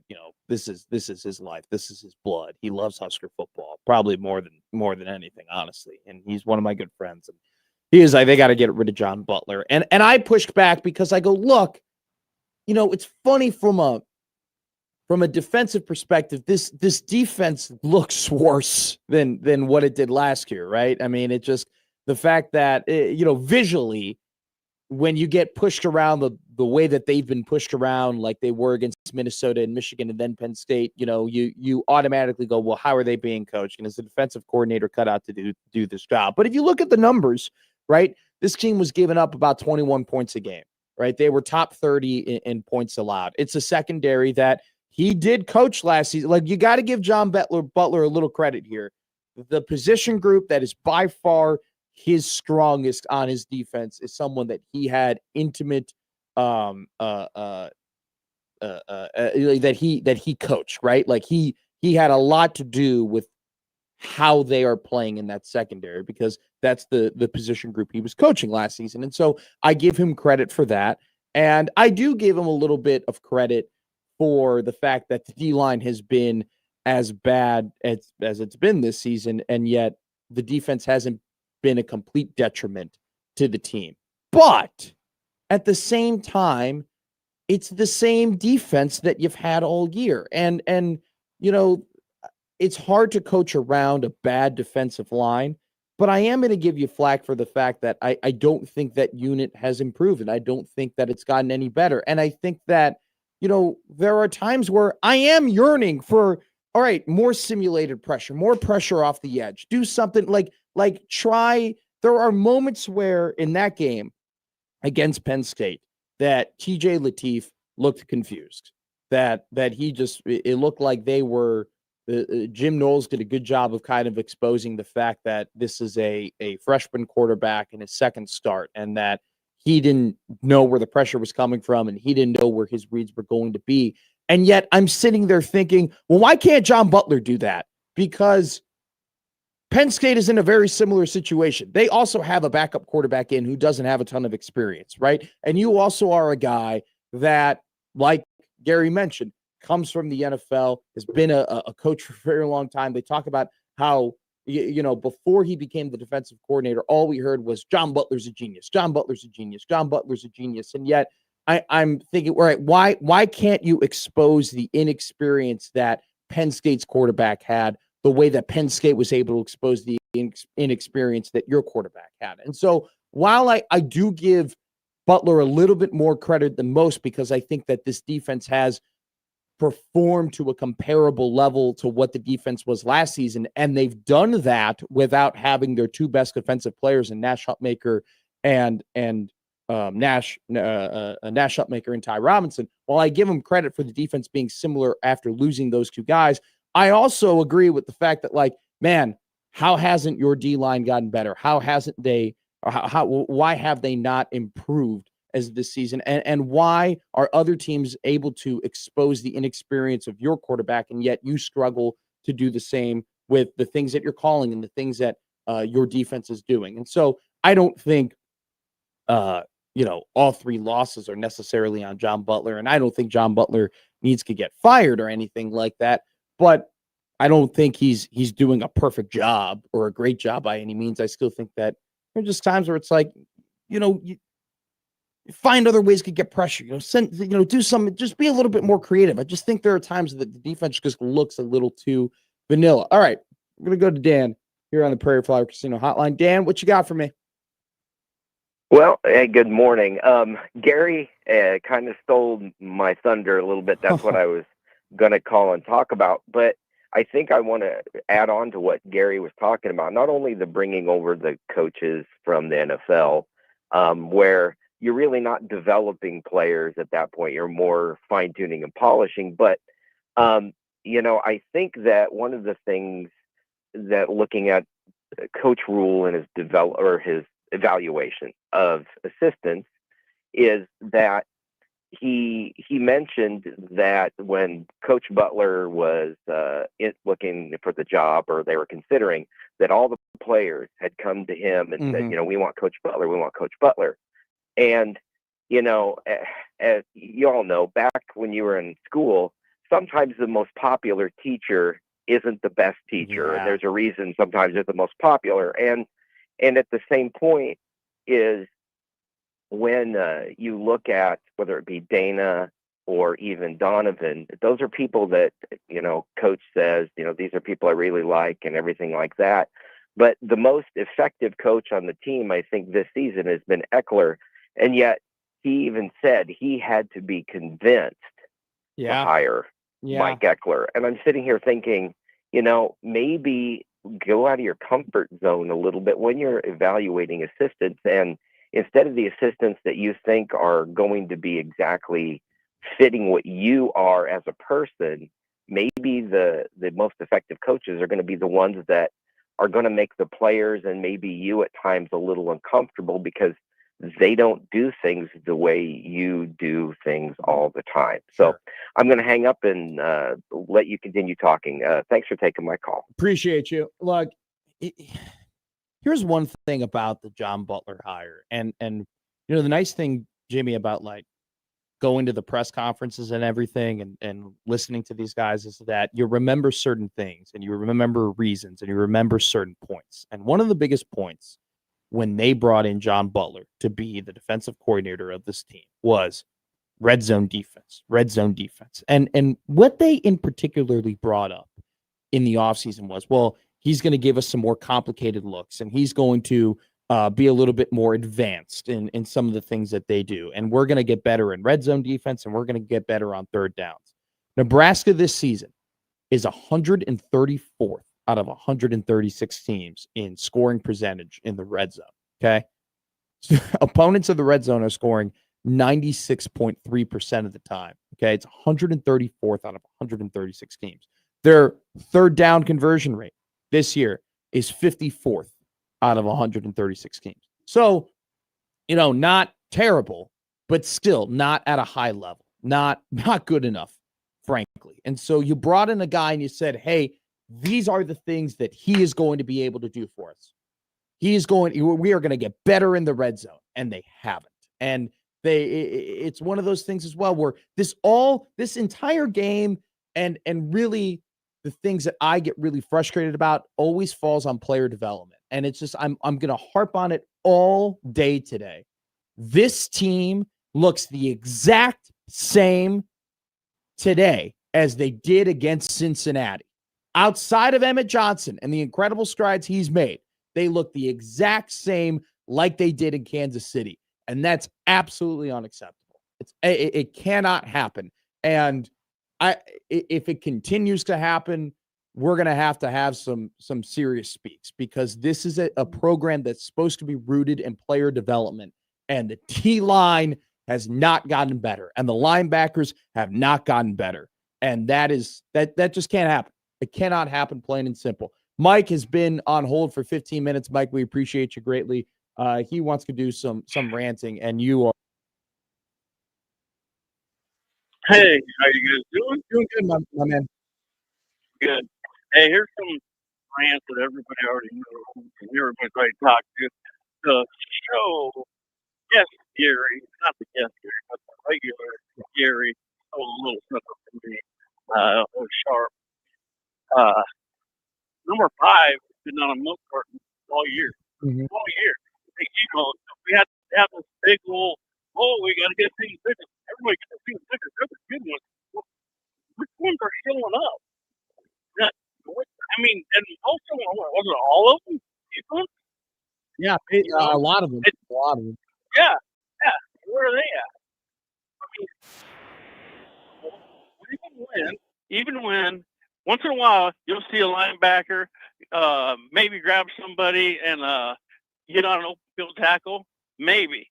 But if you watch them, when they gain tackle and everybody's gain tackle and you get 3 or 4 guys in there, not a single one of them will grab the legs. Not a one of them. They all grab upper body. They all go try to grab that ball, and they're all in the upper body. Not a single. That's what they'll get a hold of them, and they'll go another 6, 7, 8, 9 yards.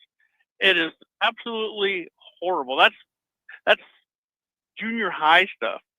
And then everybody's like, Dana Holgorsen, Diggle Holgorsen, it's great. It's going to be great. Going to be great. Oh, he's a little bit better than Satterfield, maybe. But you tell me we moving the ball, and then 3rd down and 4th down on the first drive of the game, they run the same damn boring play. You got a quarterback that can run, and you can't do anything. You can't do a play action pass. You can't do a bootleg. You can't do anything. Yeah.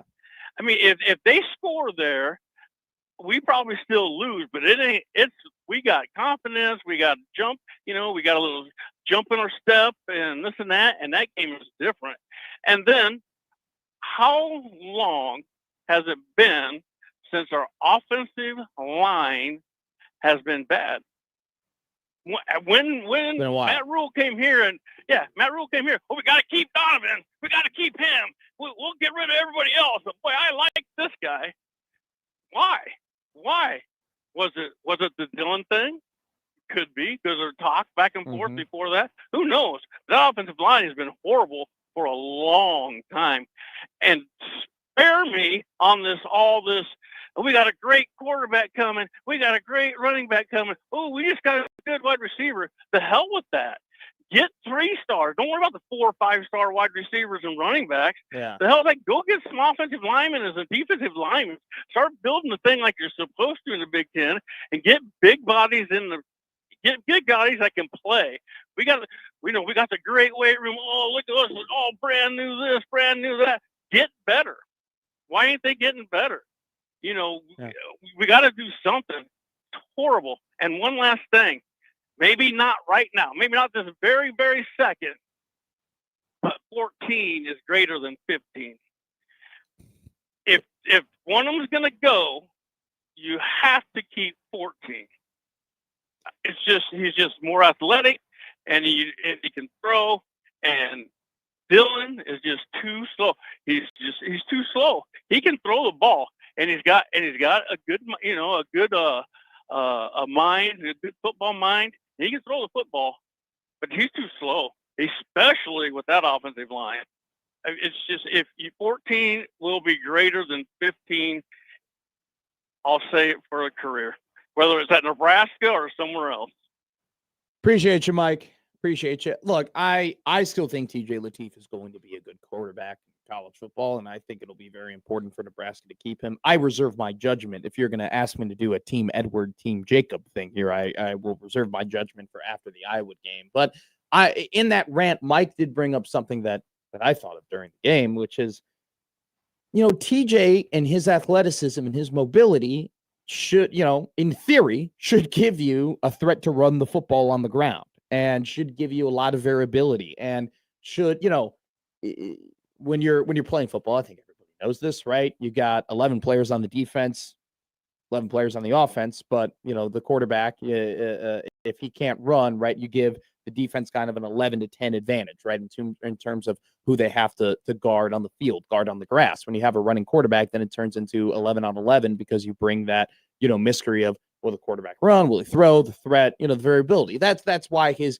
athleticism is such an advantage, and that's why fans have wanted him to play this season even before Dillon got hurt. And yet I feel like there was a lack of that creativity in the play calling and in the scheme and in the plan that they had. I thought that they should have used his legs more. They should have used his athleticism more. They should have used the mystery and the idea that, hey, at any point he could pull this zone read and he can take off and run. And hey, like Mike brought up, I thought they should have rolled him out of the pocket even more than they did. So it's one of those things where I think that in a way, the offense is kind of getting a bit of a pass in my criticism because I'm just incredibly disappointed in how the D-line and the defense looked.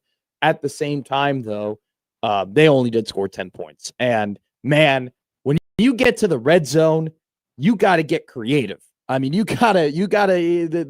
field is short and the menu is smaller. You can't do a lot of all the things that you did to get there, right? And so you should be using all of the strengths and all of the tools, everything you got, especially with an inexperienced quarterback that they had. And to call just 4 vanilla basic run plays in a row, and I get it. You trust your interior offensive line and you trust Justin Evans and you trust Rocco Spindler and you trust the Doak Walker semifinalists that you have in the backfield to go and punch it in and get 11 yards. But at the same time, you have more tools at your disposal. And so I was, it was very, once again, man, Nebraska football's done this multiple times this year where they have a great drive, to begin the game and then it stalls out and they only get 3 points or they end up turning the ball over on downs. And it happened against Michigan. And once again, it happens against Penn State. And that is the theme of this entire show, is just that it's so disappointing when the things that were happening in the beginning of the year are still happening at the end of the year, because it just shows a lack of development and a lack of coaching and a lack of adjustments. And that can't happen. It cannot happen at Nebraska. Matt's on the line.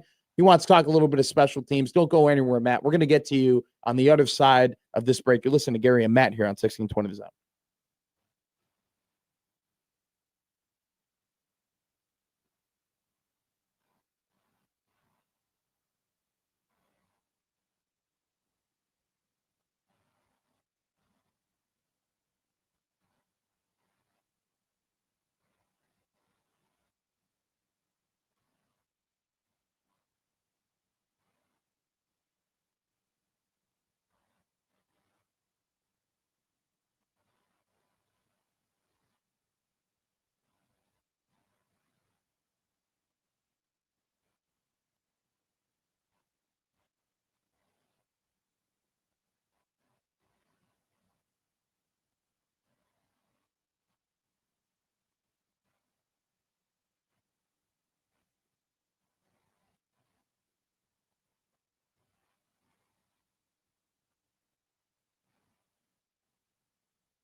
Hey, this week's zone deal is Cops and Poppy's Mexican Grill. You'll receive two $25 vouchers, a $50 value to be used at any Cops and Poppy's Mexican Grill location for just $25.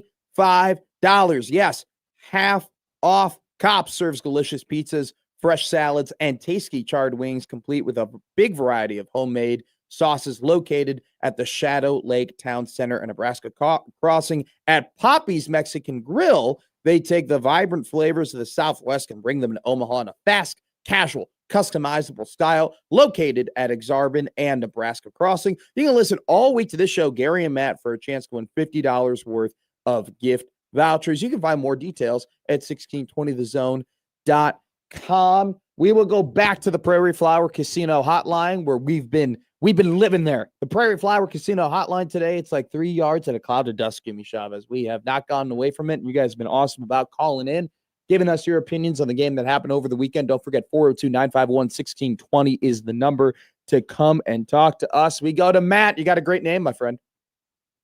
Yeah, you do. Hey, so two things. One, just in general about the coaching staff. Against about 1/3 of the Big Ten, what's going on, and we can all see it, is we are checkers versus chess against the coaching staffs. In that, we just don't have our teams prepared as well. We don't have as good of game planning, and we don't have as good game decisions to win football games. And you can name the teams, right? It's pretty easy. And then you get a taste of that, like at the beginning of the game on the TV broadcast, when you see Rule and he's looking back and forth, hopping up and down with the team, getting hyped for the game, and he's not locked in on winning the freaking game. And you see that. But to his credit, the one big strategic thing that he's done this year, is he leveraged a job opening he wasn't going to get to secure more NIL money. So that's good. Okay, so. But here's where it's not checkers versus chess: the punt return against Penn State. Yeah. So all year, what's been going on is he's been taking two guys from the middle line. You're talking about the fake punt, Penn State did. Yeah. Okay. Yeah, I'm sorry, fake punt. The fake punt. Return. No, you're good. You're good. He's been doing. Yeah. He's been taking two guys from the middle line and going out and doubling the gunners, and that has been what has been freeing up Barney for a punt return. And I even put this on Twitter. Okay, you're going to see it in the Big Ten. Somebody is going to attack that middle, and it finally happened. And, like McEwen put it was kind of a throwaway writer thing, but McEwen goes, fake punt, everybody fooled. It's like, that's not what's going on. What's going on is they saw it. Somebody saw your pattern, and they schemed to beat it. And this is what I mean about the coaching staffs at the top third of the Big Ten. Yeah. You got coaching staffs that do that stuff.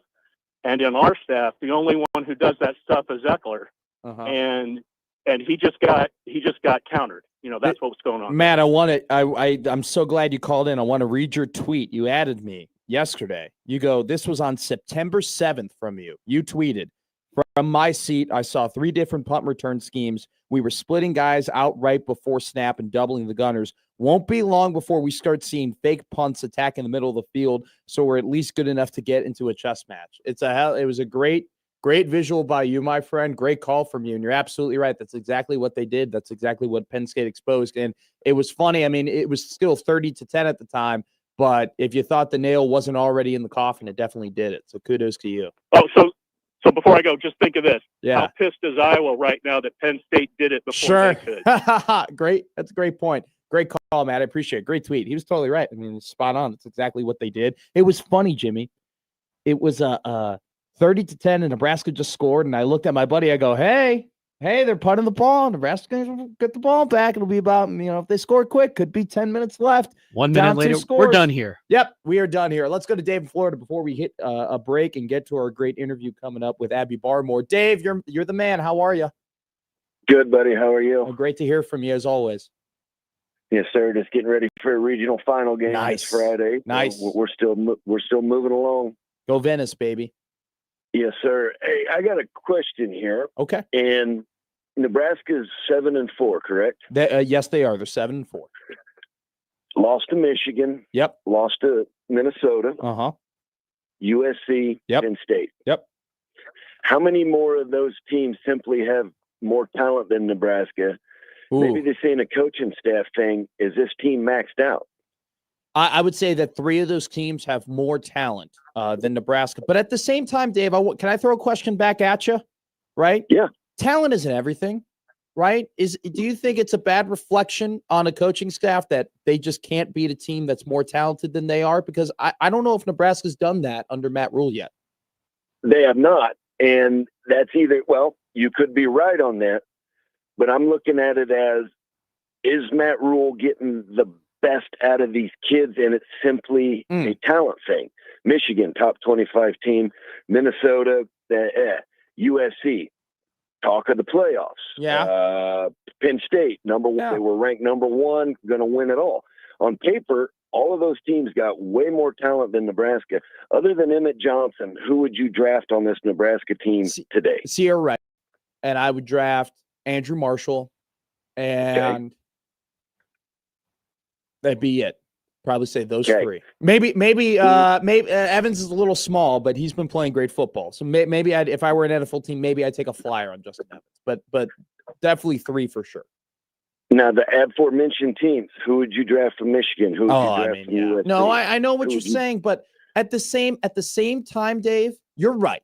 They've lost to teams that are more talented than them, but he's been here for 3 years, right? It's not as if he's been given no resources and no ability to go and get talent, right? Matt Rule has been given plenty of resources and plenty of ability to go and get talent that, if you develop it, can compete with some of these teams. And I don't know if they've been maxed out. I don't think that there are very talented players on this team that we've expected more out of this season, that they have not performed at the level that they can perform at. And unfortunately, Dave, too, teams should get better as the season goes on. You know it better than I do. And I just don't know if this team's done that. Well, and that brings me to that question. I mean, you got Guthrie back there who his angles on run fit are terrible. The same thing with the linebackers. I mean, you look at it was their second touchdown when they ran that swing out to the tight end. Now, granted, the one guy got cracked, but I think whoever that safety was, he took Jones bit down on that. Yeah, you're right. And then he put himself behind the 8 ball and he couldn't squeeze him out. I mean, that to me is simple football. If you don't know that, you can't coach that. Either that kid knows that or he don't.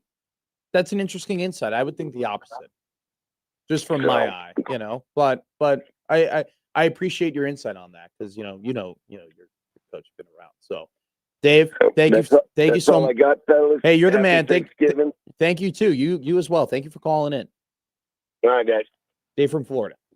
It's one of those things where it's just like there is a mixture of Nebraska, isn't getting the recruiting classes that maybe Ohio State and USC and Penn State, not maybe, they aren't getting those recruiting classes. They aren't bringing in that amount of talent. At the same time, though, talent ain't everything, right? It's Jimmy's and Joe's, but it's also X's and O's. And you got to be able to develop and you got to be able to coach around your problems. And Nebraska this season, they got exposed in the fact that they haven't developed in the manner they needed to develop from week 1 to now.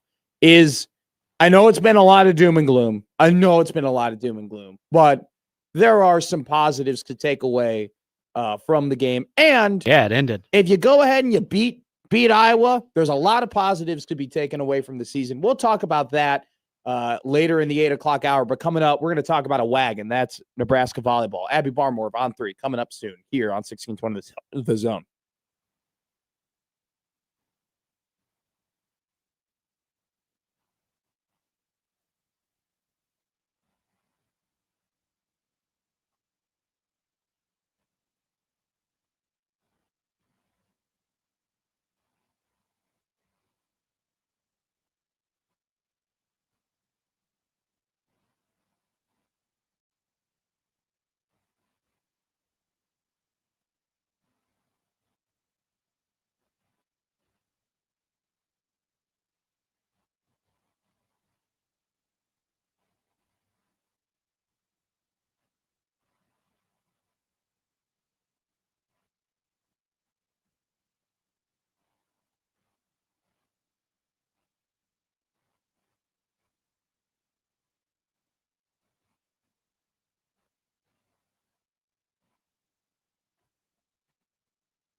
They say it's healthy to take breaks from the things that make you upset.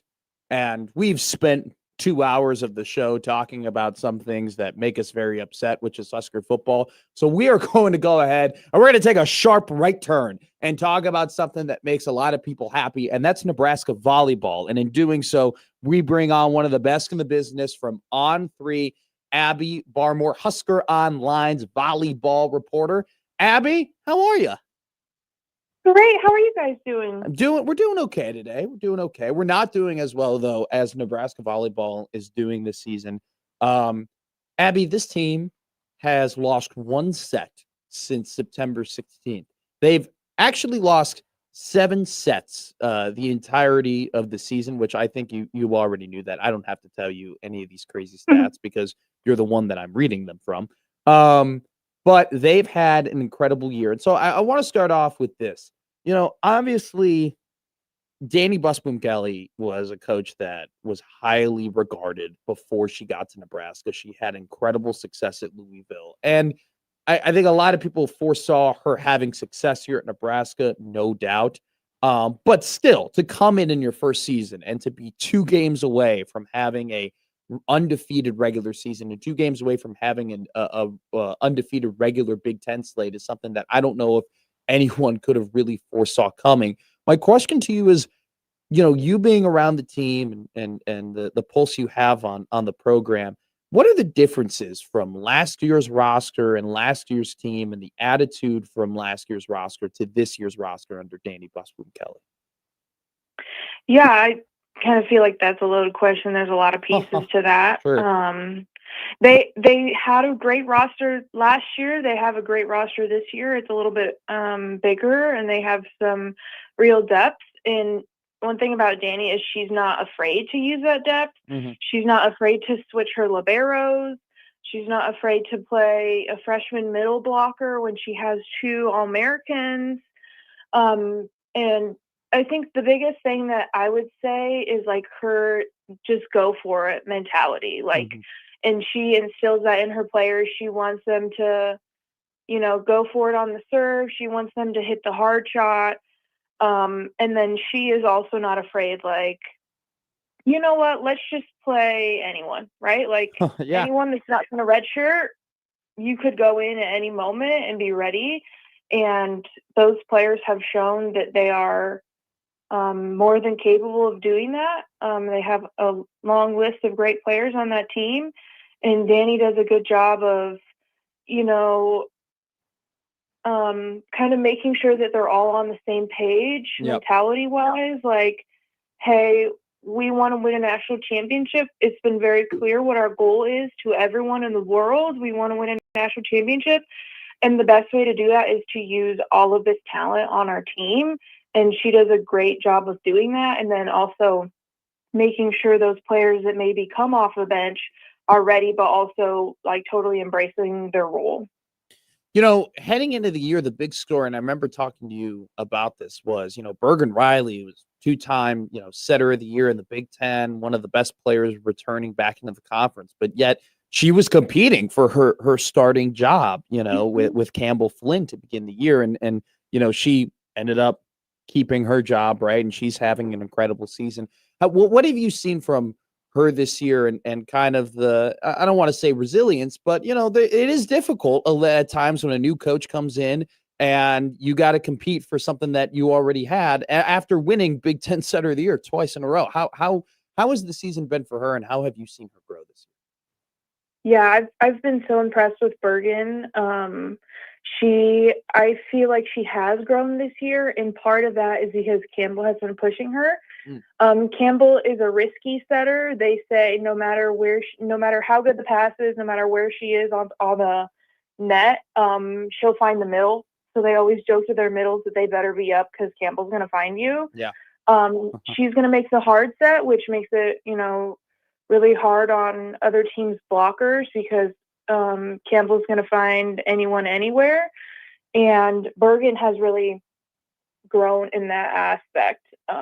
Obviously, she's a great setter, and she can get the ball there, but now she's just more comfortable, making the hard play rather than the easy one. And I mean, she does have great hitters that typically clean up on those hard plays.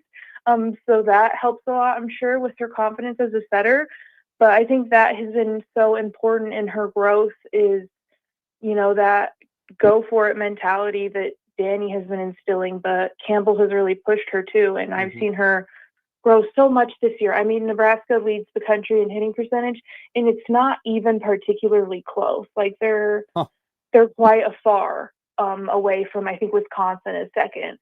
So it's just been so impressive to watch her. And, she's in the conversation for Big Ten Player of the Year. I think she pretty much has setter locked down. But player would be a great honor for her, but also it's kind of a big deal that she's even in that conversation with people that have the stats like, Kennedy Martin or Mimi Collier. You talk about hitting percentage and Nebraska leading the country in hitting percentage. Their leader in hit percentage is Andy Jackson. And, I think, Abby, in a team like this where you have so many great players, it's easy to get kind of hidden in a way and get caught up. And yet Andy has emerged this year as not just one of the best players on the team, but as a superstar. How have, this was a player, an athlete that, she was very highly regarded coming out of high school, but it was, because of her athleticism. She's very tall, very athletic, very long. And how have you seen her develop just as a volleyball player over the last couple of years? Yeah, it's been awesome to watch Andy. She had a different recruiting process than a lot of other players. Typically in volleyball, a lot of the times they know you're going to be great when you're like 12, which is crazy. Don't get me started on that. Yeah. But with Andy, no one really knew until like the end of like her junior year, senior year in high school, if she was, going to be really good. And Jalen Reyes was talking last week. He was like, well, we, believed in Andy, but there was still some hesitance just because of the club that she played for and the high school that she played for. Like she didn't even make state on her high school team. So yeah, and then here she is. I mean, one of the most electric players in college volleyball. Yeah. I mean, I think she jumps and then somehow still rises when she's in the air. Like she just like floats up. I don't understand how her body movements work. That's a good way of describing it.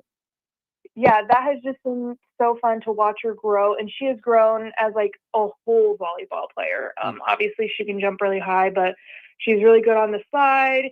In the middle, they've been running her on different routes and she's been doing well. And then also she's been serving this year, which she's a really good, consistent server. And those taller athletes, when they're serving, the ball kind of just goes straight down. And that makes it really difficult for passers rather than if you're, shorter, your ball has to go above the net and then down. Yeah. Andy's just like shoots right down, and she's been really good and made some good defensive plays when she was in the back row. The odds are a little against her on that with her height, but I've been really impressed with the way that she's been, seeing the game, growing as a blocker, attacker, and then now serving this year. Well, they're already Big Ten regular season champions, and they still have 2 more games to play.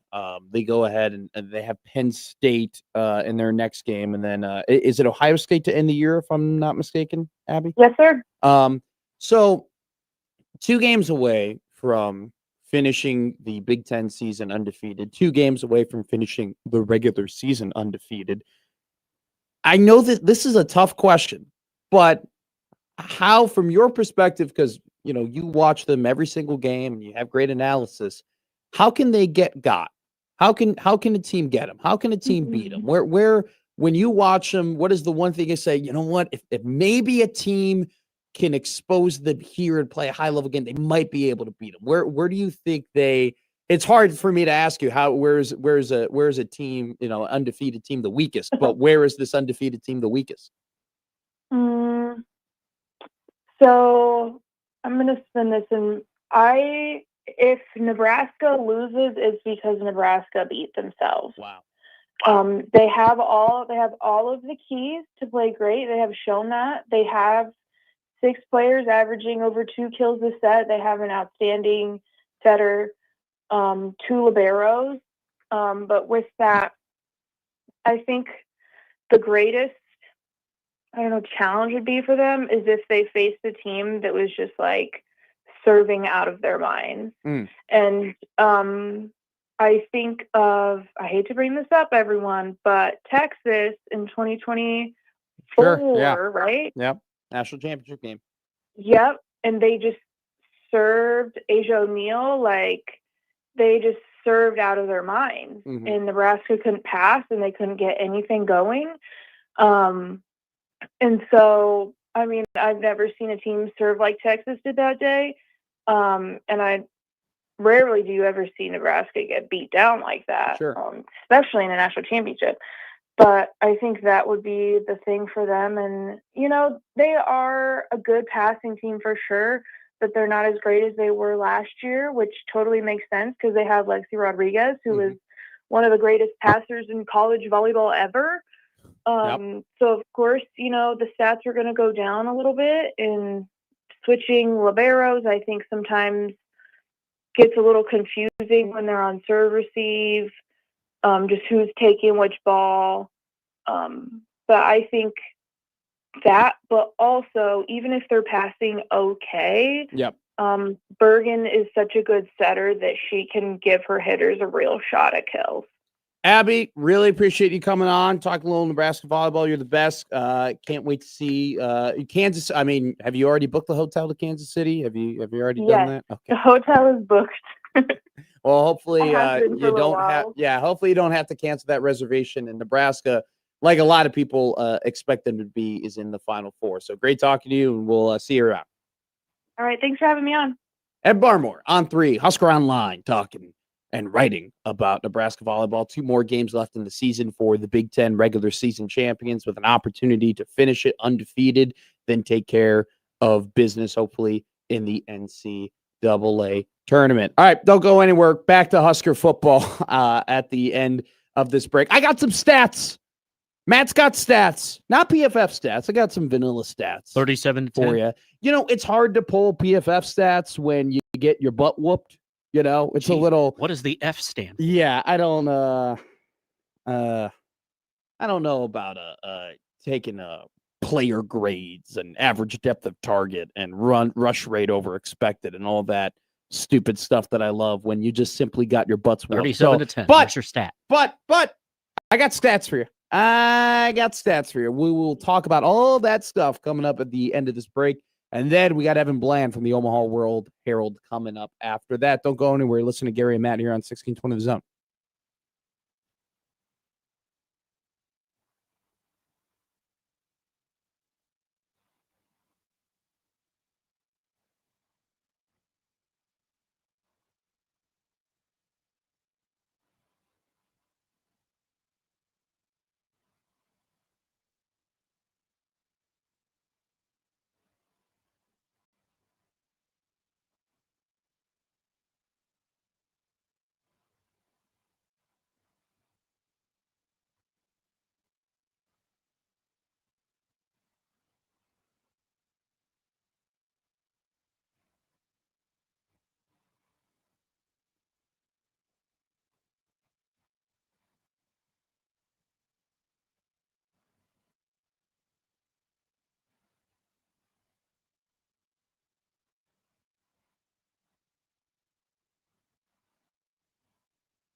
Hey, save this date. Pull over right now.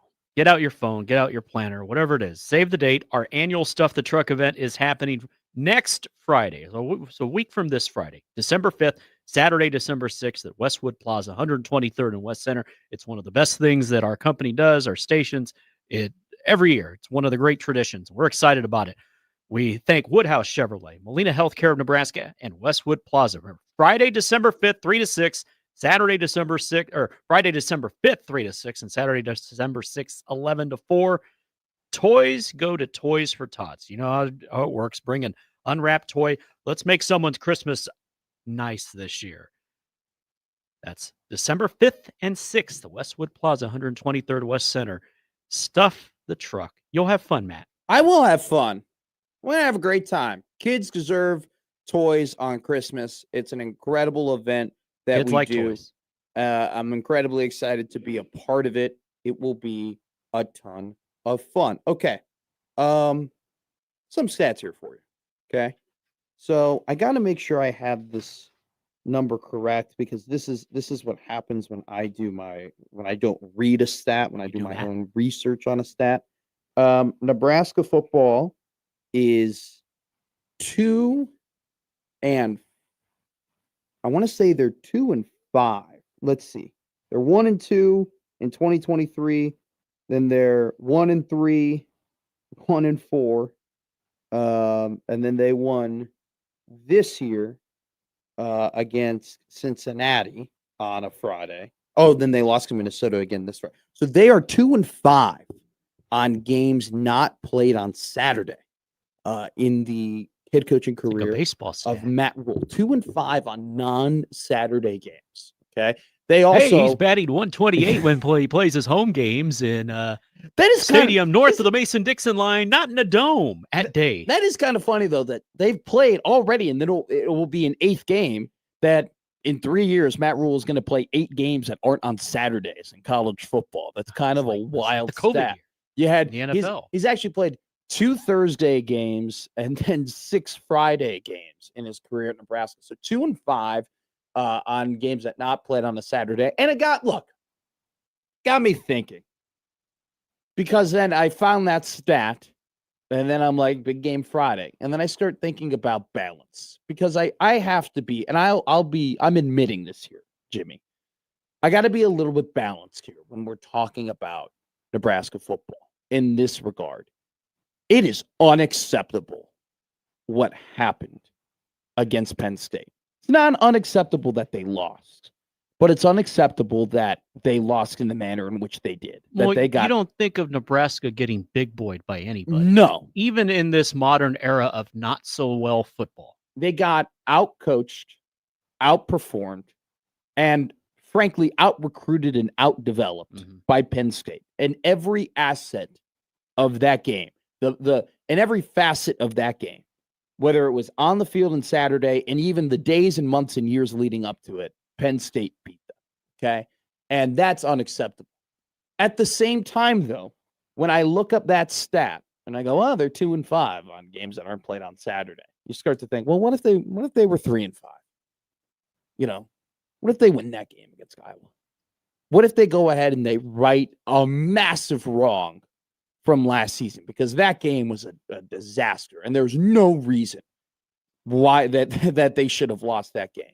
I mean, it was classic, even pre-Matt Rule Nebraska, how they gave that one up. And you start to think, man, well, if they win that game, a lot is forgiven. Almost as if after the Minnesota game, when they ended up beating Northwestern, a lot was forgiven after that. And when I talk about being balanced, it's also having the frame of mind that this team is a lot farther along now than they've been when Matt Rule became the head coach at Nebraska. And so that's a positive thing to view, right? Like, both things can be true.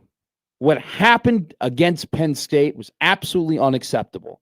And it's unacceptable that the players went ahead and haven't developed in the way that you wanted them to develop this year from week 1 to now. That is absolutely unacceptable. But it is acceptable the fact that Nebraska has taken massive strides from 2023 to now. And that Nebraska, for a minute in November was legitimately competing for a college football playoff spot. They were legitimately competing for a CFP spot at one point in November. And that's a lot farther along than where they were at when Matt Rule took over in 2023. And it just goes ahead, though, and says this, right?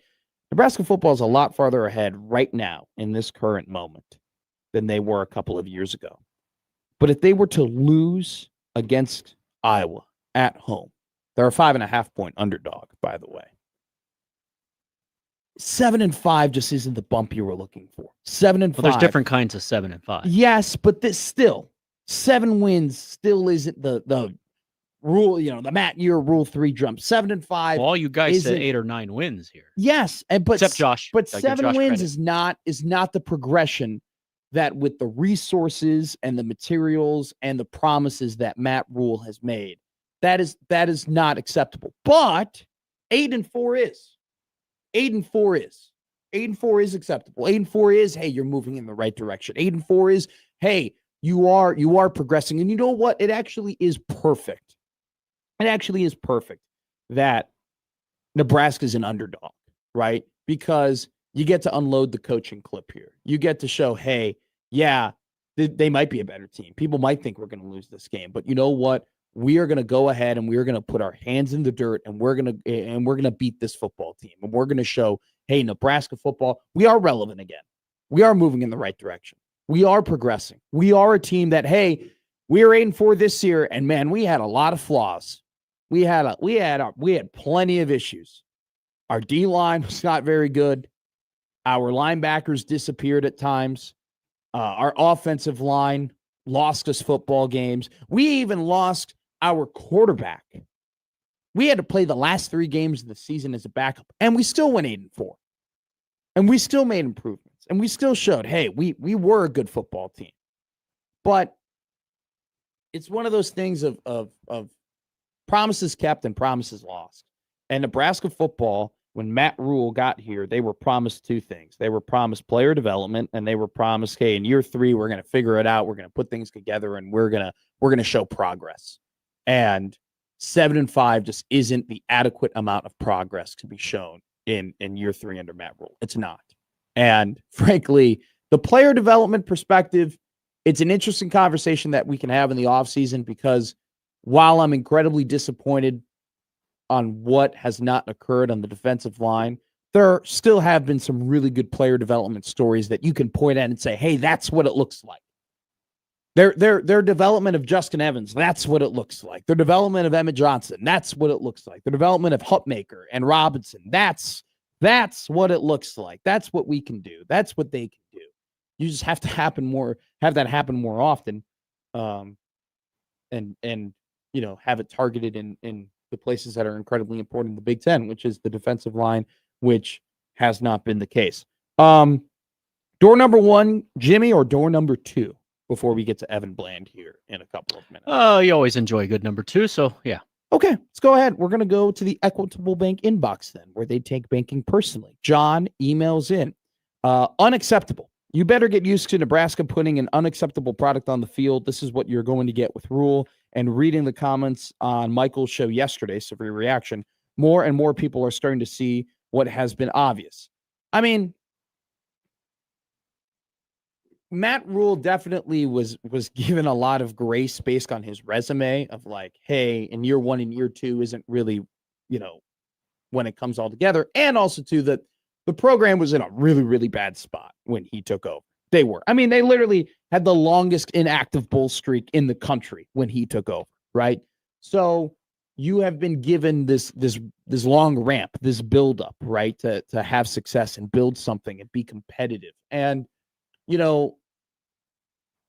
they have done that. They have gotten a lot better, and they have been really, really competitive. But you just want, man, if they were to beat Iowa, it would be enough. It would be enough to say, you know what, you battled through a lot this season.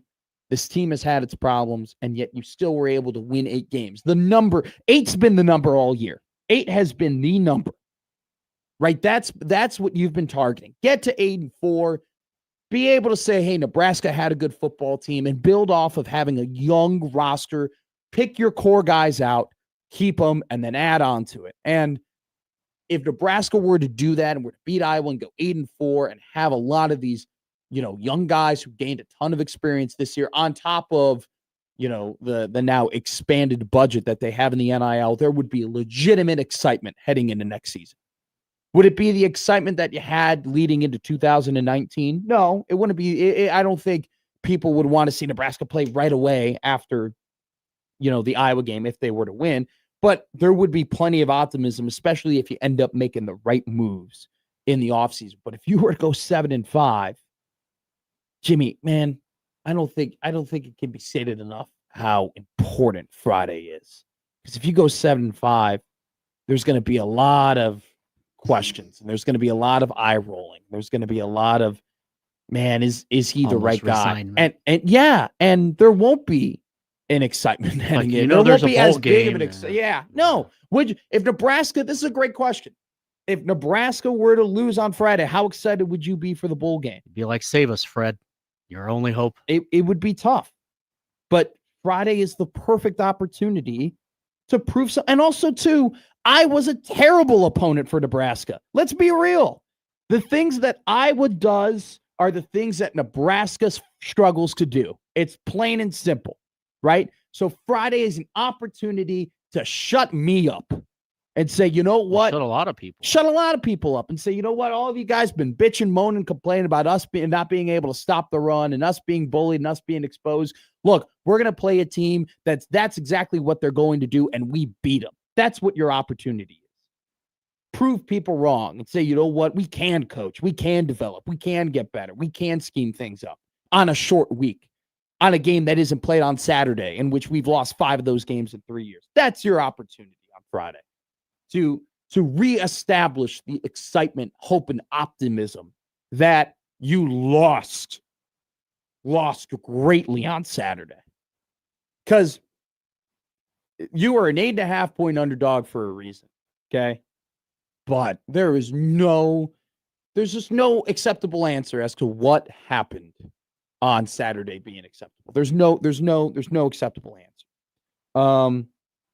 Let's go. Oh, there's donuts here in the office today. Shout out Dan. All right. There's a good email to our inbox. All right, this is a good Tiburon Terry.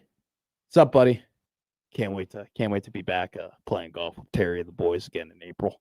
It's gonna be April. fun. You guys could have gone yesterday. Gone Saturday. Yeah, with the league. I mean, the league's ended for 2 months now. Can't believe it. You guys can just go play to play. Terry emails in. Hi, Matt. NU has shown the ability in the past to take a quick look at their deuce, flush it, and move on. Sure hope that continues, as we'll need to play well versus the luckiest team in G4. You could see it coming that the team out east was going to win Saturday, and sure enough, they did, Terry. It's funny enough. That's pretty good. Yeah, with Iowa, I've been saying all year, man, this Iowa team, you're going to look back and be like, because, Iowa teams in the past, it's kind of now their brand. You're like, how the hell did that team win 10 games?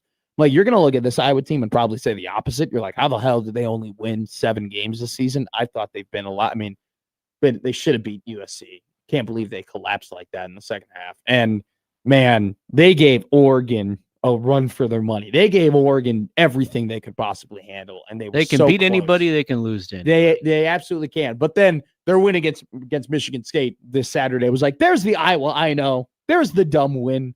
There's the special teams. There's the pulling it out of your ass when you really shouldn't have been able to. So the Iowa got an Iowa win on Saturday. That was classic stuff. All righty.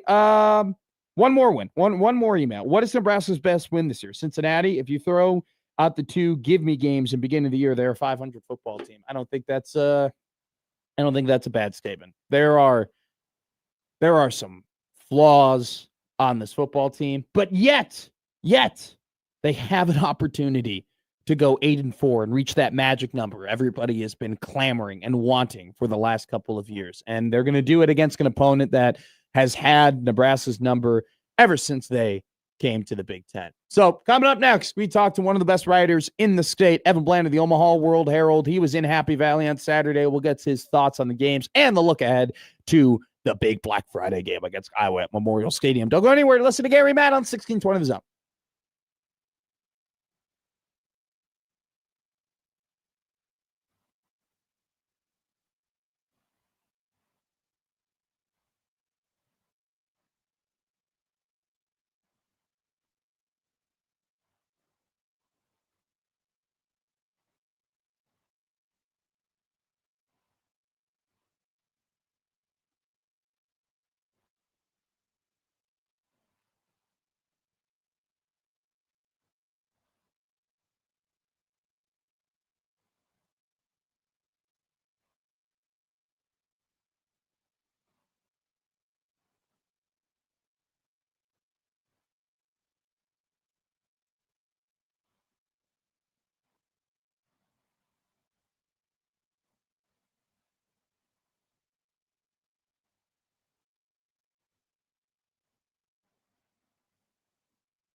Hey, we got plenty of contests for you to enter in on in 1620 The Zone.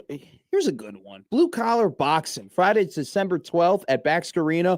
Local union members will face off in the boxing ring for charity, with proceeds benefiting the Nebraska Center for Workforce Development and Education and United Way of the Midlands. The atmosphere will be electric. The energy will be high, and the arena will be rocking. Don't miss out. You can enter in with an ability to get there on 1620thezone.com. We bring in from the Omaha World Herald. Nothing bland about him. It's Evan Bland. How are you, my friend?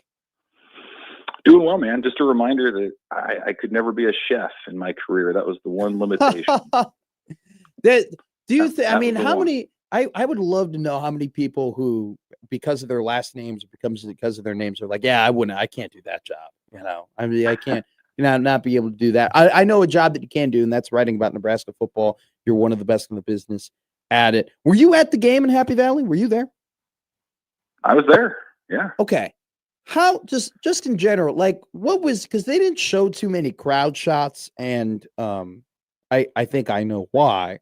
But what was the atmosphere like? Because it was $3 to get into the game, right? And I mean, it was a cheap ticket for a team whose season has essentially been over, for the last 6 weeks, because their expectations were to get to the national championship game. But then at the end, you heard the chanting and you heard the cheering and you heard people clamoring for Terry Smith, who had one hell of a press conference after the game to be the not just the interim head coach, but the full-on head coach of Penn State football. How was the atmosphere of that game? I would say it was good. It wasn't full Penn State the way that you would expect. Part of that was because the students were on vacation for Thanksgiving. So the student section in the south end zone there was, half full, maybe 2/3 full by the end. So that was part of it. The stadium is undergoing renovations right now, kind of somewhat similar, at least, to what Nebraska is going to undergo in a couple of years. Like, their press box it was just removed from the stadium. It had been really old, kind of an old train car style deal that they had previously. Yeah. So they're working through that. And, it was cold. Like, it wasn't debilitating, but it was into the 30s by the evening. So maybe that played a part. I thought Nebraska fans had more of a presence than what I remembered them having in 2017 there. So the weather wasn't treacherous the way that maybe it has been sometimes when it snows up there in central Pennsylvania. So it's okay. Like, I thought early on they were kind of into it, and then the second half, there wasn't a ton of drama in it, and so it became more of a party. But I would not say that was a factor, or certainly not a main factor in why Nebraska struggled. I would not I put the crowd noise and the atmosphere way down that list in terms of what didn't go well for Nebraska. Why did it look like Penn State was coming off of the bye? I think it's because they're a team that's figured out what they're good at and what they want to do. And maybe that sounds silly because, like, it was kind of obvious they've got two of the all-time best running backs in program history there. But they had that struggle with after the firing and through the firing, and they finally, they had the painful loss against Indiana, and then they broke through finally a week ago and got a victory, and now it just kind of feels like there was some swagger. And I think that's true in life. Like, when you're going along, you're trying to figure something out, and then you finally do figure it out. You're like, I want to get back out here and do this thing again. Sure. Like, whatever it might be. So I think that's kind of where they are. It's like, hey, we've got a great offensive line, and our tight ends, block the heck out of things for us. And Kaytron Allen, is dynamic, and let's ride that. And you think back to preseason, a lot of it was about Drew Aller and what he can do. So I think it's the team that's figured itself out, is finding that it can have a lot of fun being the more physical team and pushing the pile and doing those things. And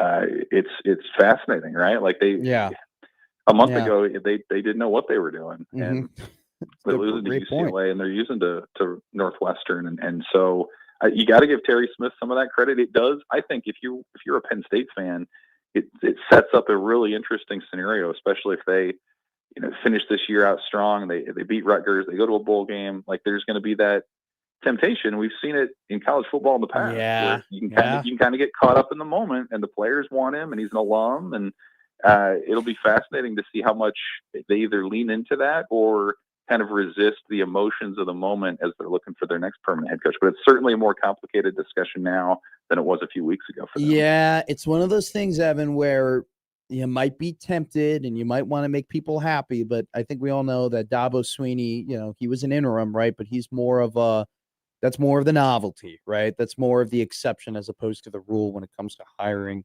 coaches. Now, I want to ask you about the game specifically here. Should Husker fans be more upset about the fact that Penn State blew them out, or should they be more upset at the fact that it's the same way that Michigan beat Nebraska and Minnesota beat Nebraska? Well, I think the Michigan one is somewhat similar because you kind of left it saying, man, it was advantage Wolverines in the trenches on both sides of the ball. When I look at the Minnesota game, I think of like the what's the word I'm looking for? Like what went wrong in that game to me was more mental than it was physical. It was kind of the way that they called the game offensively, and that was you heard John Butler afterwards saying like the one big play got to him and affected how he called the game from there on. I chalk that one up to like that was a really more of a mental letdown than anything else. And I think what was most disappointing about this one was the physical component. Like you kind of felt like maybe Nebraska had graduated from like getting manhandled and physically just being beaten down. And I just think it's the most demoralizing thing in football when you know what the opponent's going to do and you can't stop it. Like Nebraska knew, you heard it all week. Nebraska knew Penn State was going to attack the edges of the defense, and they did. And I mean, there were moments when Penn State was able to wall off 5 defensive linemen or 4 linemen and a linebacker and get down the sideline. And they did it repeatedly. They did it with a young quarterback who didn't throw the ball a ton, but was really efficient when he did. And I think if you're Nebraska,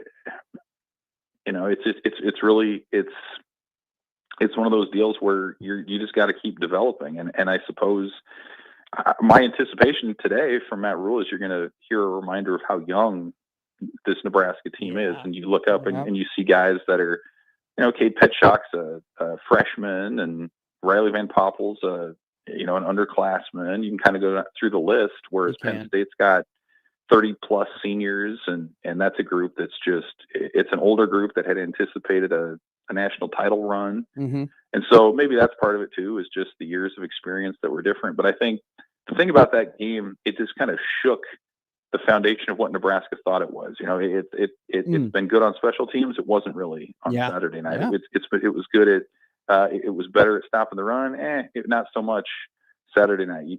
Everyone was excited about TJ Lateef. He looked a little bit more like a freshman on Saturday night. So I think there were just a lot of things about the game where the things that Nebraska fans were really believing in and the team itself was believing in didn't show up in that game. And it's a little unsettling. And now you've got this Iowa game to either say that was a fluke or that was a Penn State thing versus maybe this is more of a reality than people had anticipated. You bring up special teams. I'll ask you about special teams in a little bit, but also too, I mean, you're spot on, right? Like the identity. A Nebraska football team in theory should be able to stop the run and run the football, right? And even after that long run from Emmett Johnson, he only had 2.8 yards per carry. And funny enough too about the whole run game, I think that'll be the famous words of John Butler, right? If I were them, I would run the football on us. Well, they certainly did. Minnesota did, and Penn State did. Evan, this is a pretty big question. It's a loaded one, but how big of a difference is it for this program and for Matt Rule between 7 wins and 8 wins? Yeah, at this point, it makes a difference for sure. I mean, you're talking about an Iowa team that Nebraska's beaten once in the last decade in all sorts of ridiculous, painful fashions. And it kind of sets up for that being a possibility again. You look at the point spread in this game; it's another one possession game. It's in Lincoln. Iowa just did its thing against Michigan State in very improbable fashion, and so they're feeling good about their situation. But I mean, yeah, if you finish 7-5, yes, it's an improvement in terms of record. From a year ago, you're going to get a better bowl game than you had, but you're still going to have that November albatross hanging over your head. Okay, you went and you beat UCLA, but otherwise you go 1-3 in some of your biggest games. So I think that plays a factor. And really, to me, probably the biggest thing that would come out of it if Nebraska finishes with 7 wins is what an opportunity missed because of how the schedule's set up. Sure. And you look back on the season, it's kind of played out that way. That Nebraska's avoided the juggernauts of the conference this year. They got USC and Michigan at home, which were slightly better programs than what Nebraska is right now. They weren't able to finish any of those off. You had the Minnesota clunker. The Penn State game you can kind of take different ways because of they have a ton of talent, but they were still a team that's playing out the string with an interim coach. Mm-hmm. Yeah. So that's frustrating too. But it's what an opportunity missed to really take that next step. If you finish 7-5, if you finish 8-4, depending on how you do it, there's certainly more excitement to that. It might be the difference between going to a bowl game in Florida and going to Las Vegas or Nashville potentially. So that's exciting. And just beating Iowa. I mean, still in the last 10 years, your only win over Iowa was the 22 game where, that's really more remembered for the news leaking that Matt Rhule is going to be the next head coach than anything else. So it's time. Like you gotta beat an Iowa team that's doing Iowa things, and we'll see if Nebraska is up for that. But certainly there would be, I think, a lot forgiven with what happened at Penn State if Nebraska is able to come home and beat Iowa in the regular season. You mentioned special teams. I think earlier in the year, people were like, oh my God, Mike Eckler's bailed out Matt Rhule. And what would this team be without, the big return against Maryland and the big return against Northwestern and the great plays that they had against Michigan and so on and so forth. And now you kind of see what this team would be like without it because they haven't had it, right? It's been a little bit since they've had that big impact, game-changing special teams play. Special teams is going to be a big topic of conversation. I'm sure for you, a big topic of writing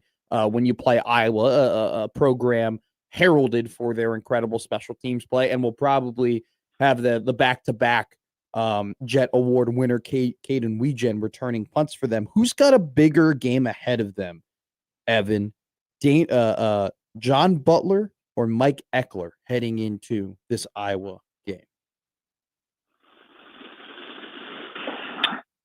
Well, I mean, I think Butler's challenge is a little more obvious and right in front. Sure. Like what you have to deal with in terms of how Iowa's going to operate. And one of the things I think that'll play into that game that we don't really think about still a lot with Iowa is that Mark Gronowski is more of a mobile quarterback than I think he gets credit for. Sure.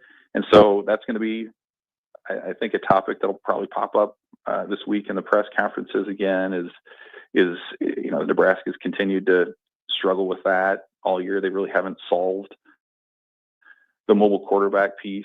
And so when you think about recent Iowa offenses, you're thinking more pro style, traditional handoff, zone read type of stuff. And so Gronowski's going to bring a little bit of a different element to that. And so if you're Butler, I mean, you're trying to correct some of the things that happened last week, because you can bet I was looking at that tape, the Penn State tape, and saying we can do some of this. We might not have Trent Allen, but we have some pretty talented running backs, and that fits the ethos of what they want to do. So it's tough. I mean, because there's only so much you can do. Your players are your players. It's an extremely short week. It's about as short of a week as you'll get in college football. You talk about a late Saturday to an early Friday turnaround. So I think there's a big challenge there. But the Eckler piece, I think that's going to be tough too, because Iowa's been elite at special teams for a long time. Who would have thought this would be a game matching up top 15 punt returners nationally between Weegen and Ja'Cory Barney? So I don't know that that's ever been the case with these two teams going at it on Black Friday. So I'm going to say Butler's got the bigger challenge, but Eckler's the guy who can help Nebraska maybe stay even or give them a big play in special teams in a way that they really haven't had a lot of in this rivalry. Should be a slobber knocker of a classic Big Ten West matchup on Black Friday. Evan Bland of the Omaha World Herald. I hope you and yours have an incredible Thanksgiving, my friend. We will talk to you down the line. Appreciate it, Matt. See ya. Appreciate you. Evan Bland of OWH. We're going to switch up sports on the other side of this break. Basketball is going on. Breaking. Nebraska basketball been in the news. Creighton basketball been in the news for different reasons. Talk about that coming up next year on Gary and Matt on 1620 The Zone.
Hey, Steel Panther is in the Bluffs for their Feel the Steel 15th anniversary tour. It's Saturday, December 13th at Whiskey Roadhouse at Horseshoe Casino. Go to 1620thezone.com and enter to win I believe we're giving out tickets for that. It just says enter to win the following contest. So I think you can go ahead and win yourself some tickets to Steel Panther at Whiskey Roadhouse at Horseshoe. It's a great venue, by the way. I've seen a band perform there before. It was actually Marty Cordero of the Omaha Storm Chasers. His band, I think it's Strange Pleasures is his band's name. They performed at Whiskey Roadhouse. It was a very, very fun time. Great venue. It's nice too. It's like it's kind of tucked away, and so if you're not into gambling, right, and you're not into playing cards or anything like that, you don't have to when you go there. It's a nice little bar, a nice little venue, nice little restaurant. So Steel Panther, go ahead, 1620thezone.com to enter to win what I'm assuming is tickets because it says contest. So, but enter and find out what it is. Find out what it is. Maybe I should be better at my job, and I should go ahead on 1620thezone.com to find out specifically what you can win. But it should be a good time. Did you watch Terry Smith's press conference by any chance, Jimmy? No, I heard about it. It was awesome. Okay. Like, I know, tough loss for Nebraska. It's as much as Matt Rule wants to give credit to them because he said that about 15 times in his press conference. Credit to Terry Smith. It was a passionate, it was a presser. And the answers he gave, you can just, it's never hire the interim. All right. Never hire the interim. But he loves that school and he loves those players and those players love him and that fan base for him to have that moment and, chanting Terry when he was walking off the field. I feel that's awesome for Terry Smith. And he dropped a great line, man. He's like, look, I know I was a position coach. I know I'm the interim or whatever, but I was a head coach in high school for 12 years. And I know that it's a little bit of a different level, but a head coach is a head coach. And that's what I am. I'm a head coach. You might say I'm an assistant. You might say I'm a coordinator. You might, have these titles placed here about me, but I'll tell you what I am. I'm a head coach. And that was strong. It was just strong words. After the game to NBC, he was strong saying, that's my locker room. That's my locker room. That's my team. Man, it sucked that it happened against Nebraska. But I'll tell you what, Jimmy Chavez, that fired me up, man.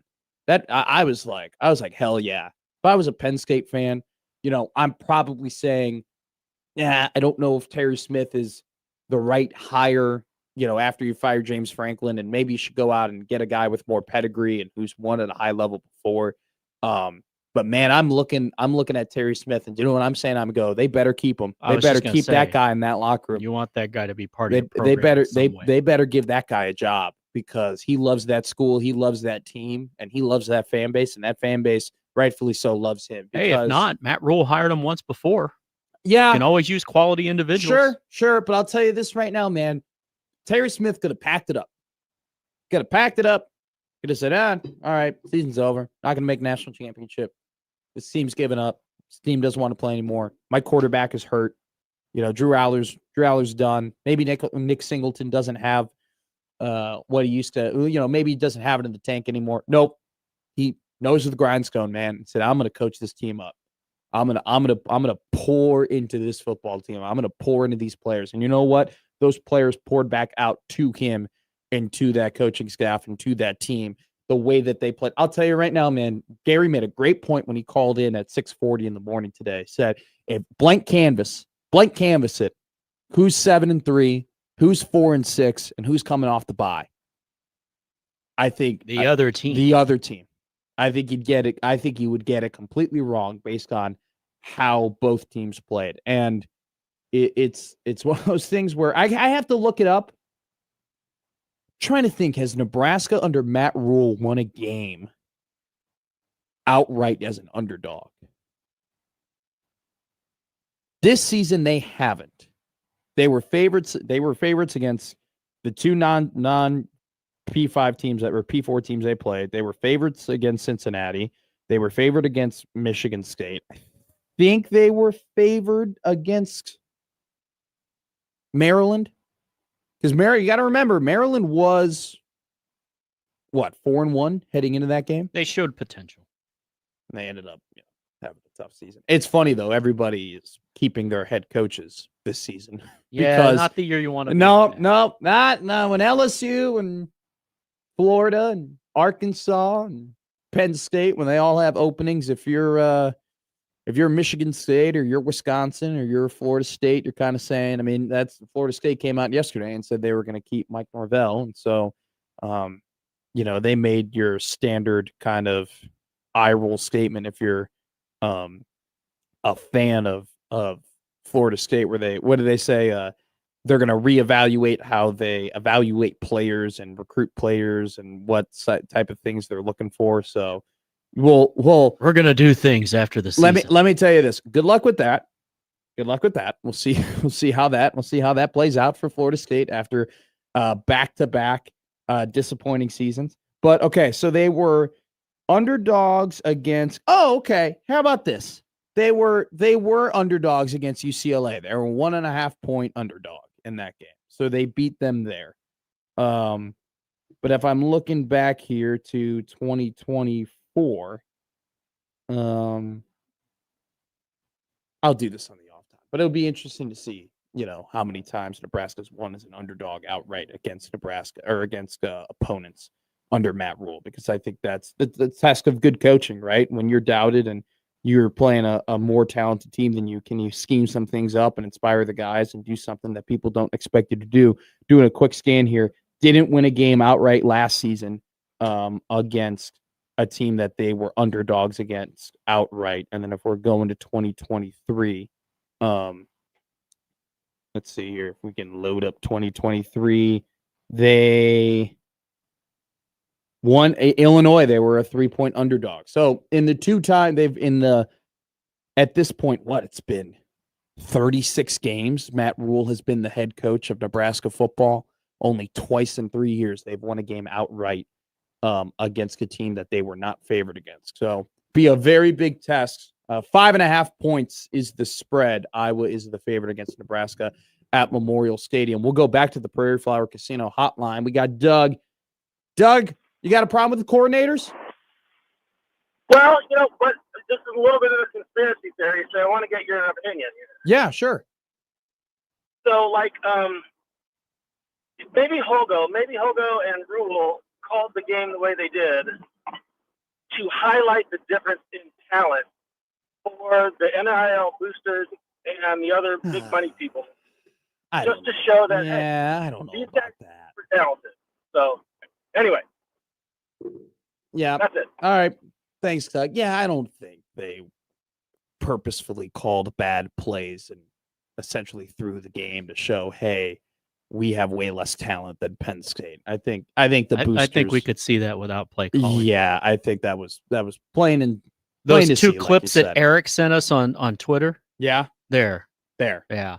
Talking about good coaching, Terry Smith, we'll see what happens with him, but don't hire the interim. It very rarely works out. But he's a good coach, and they got to keep him around. Speaking about good coaching, Greg McDermott's a good coach. Breaking news. Yeah. Play it. Play it. Hold on.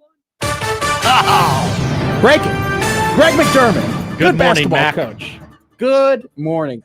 Difficult circumstances, though, for Creighton basketball. The book to begin this season on Creighton basketball is that they brought in a lot of new guys, and just the chemistry is not there right now. It's just not. You can tell that these guys are learning how to play with each other. Takes and then time. On top of that, this team is learning how to play in a brand new system, a system that is not easy. And so, Owen Freeman also being out in the offseason with a torn meniscus was bad for this basketball team. And, we had Alan Huss on Blue Jay Overtime, and even he said, Jimmy, he goes, look, we're not expecting Owen Freeman to be 100% in what we thought Owen was going to be until January 1. And so, this was a team that was really counting on the guys, the very few returners that they had to come in and kind of piece things together and be the glue guys and kind of carry this along and be the leaders of this team, Jimmy, and teach them, hey, this is how you play Creighton basketball. This is our culture. This is what you do. And then you find out,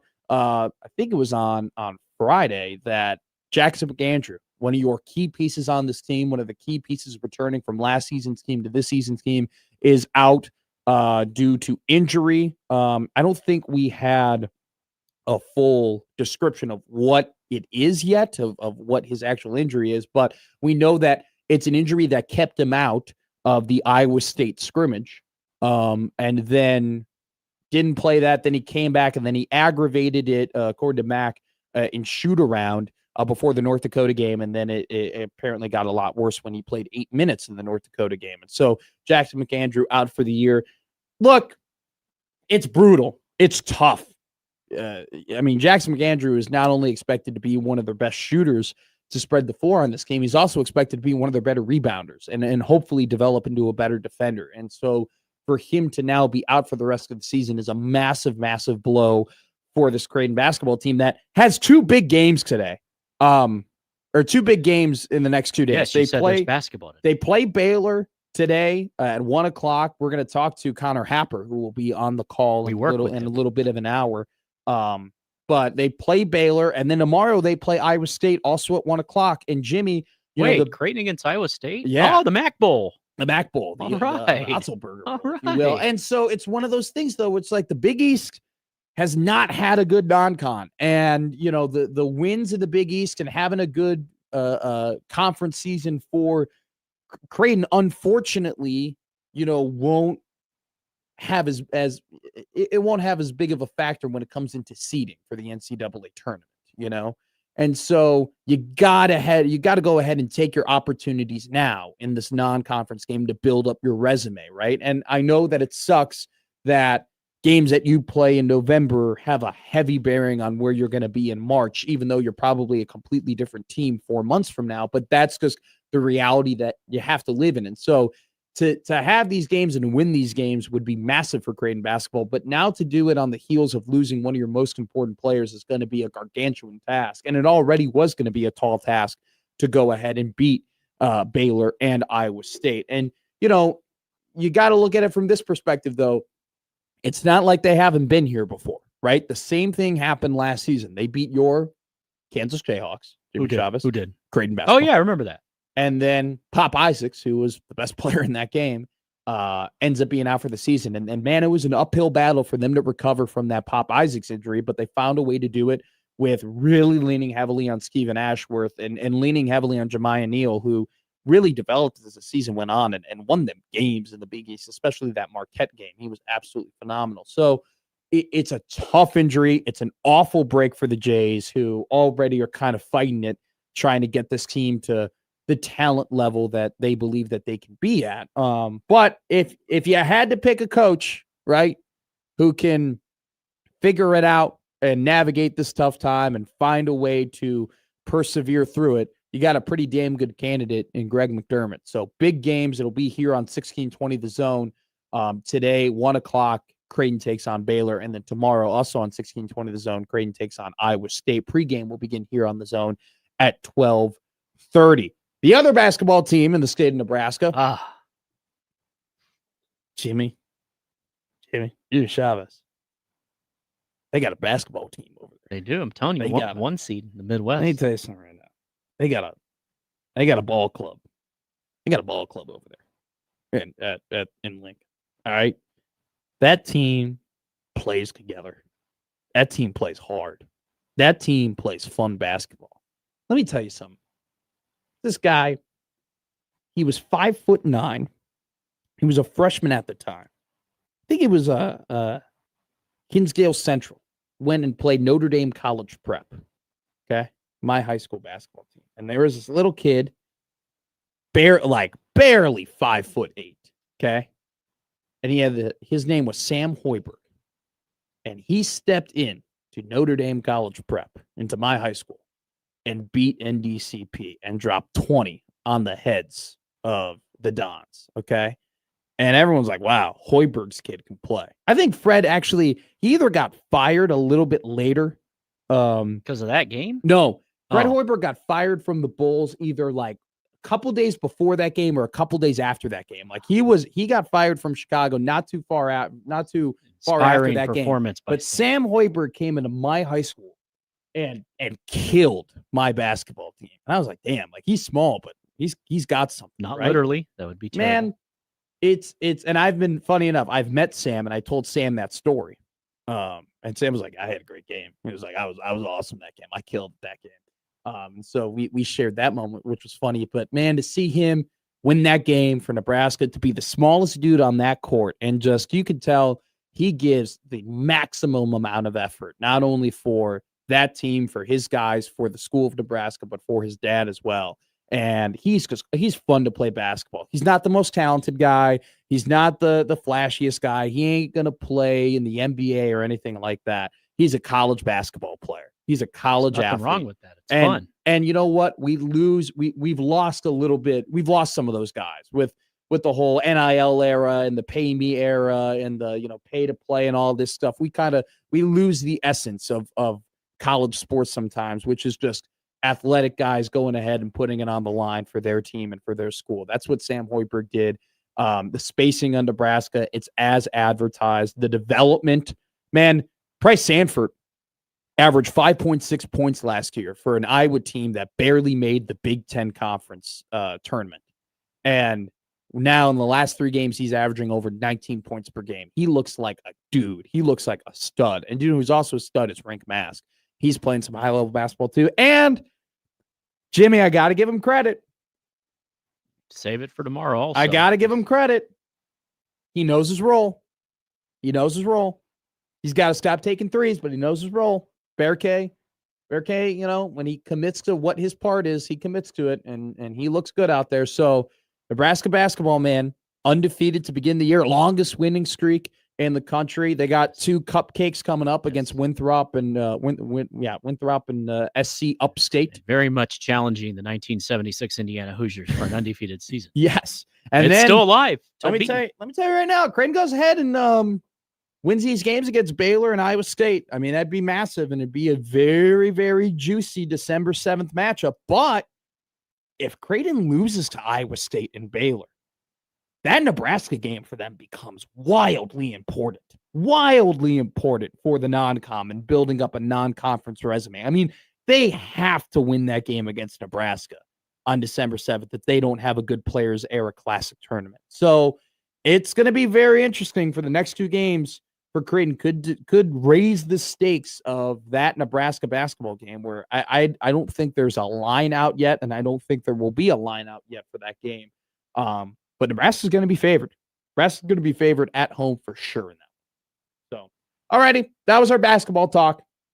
You got 9 minutes out of me after what happened on Saturday. We'll talk about more games that happened on Saturday. We got a special guest coming up. It's Ralph Russo of The Athletic. We'll be talking all things college football in rivalry week, baby. The game on Saturday. Who's the Big Ten rooting for? Michigan or Ohio State? We're going to talk to Ralph about it coming up here on 1620 The Zone.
Jimmy, I'm excited.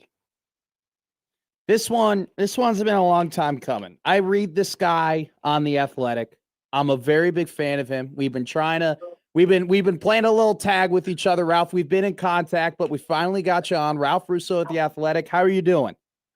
I'm good, man. How are you? I'm doing great. It's great to finally talk to you. Love the work that you do with college football and the stuff that you write at The Athletic. So I'm excited to talk to you about kind of everything here. I mean, we're going to try and it's a little bit of a college football appetizer, if you will. You want the platter. You want a little bit of the mozzarella sticks, a little bit of the kiwi, a little bit of everything here. So we'll kind of bounce around the country. My first question to you is, man, Texas Tech has been a great story this year. I think they are, to me, one of the four teams that I look at and say, hey, that could be a national championship team this year.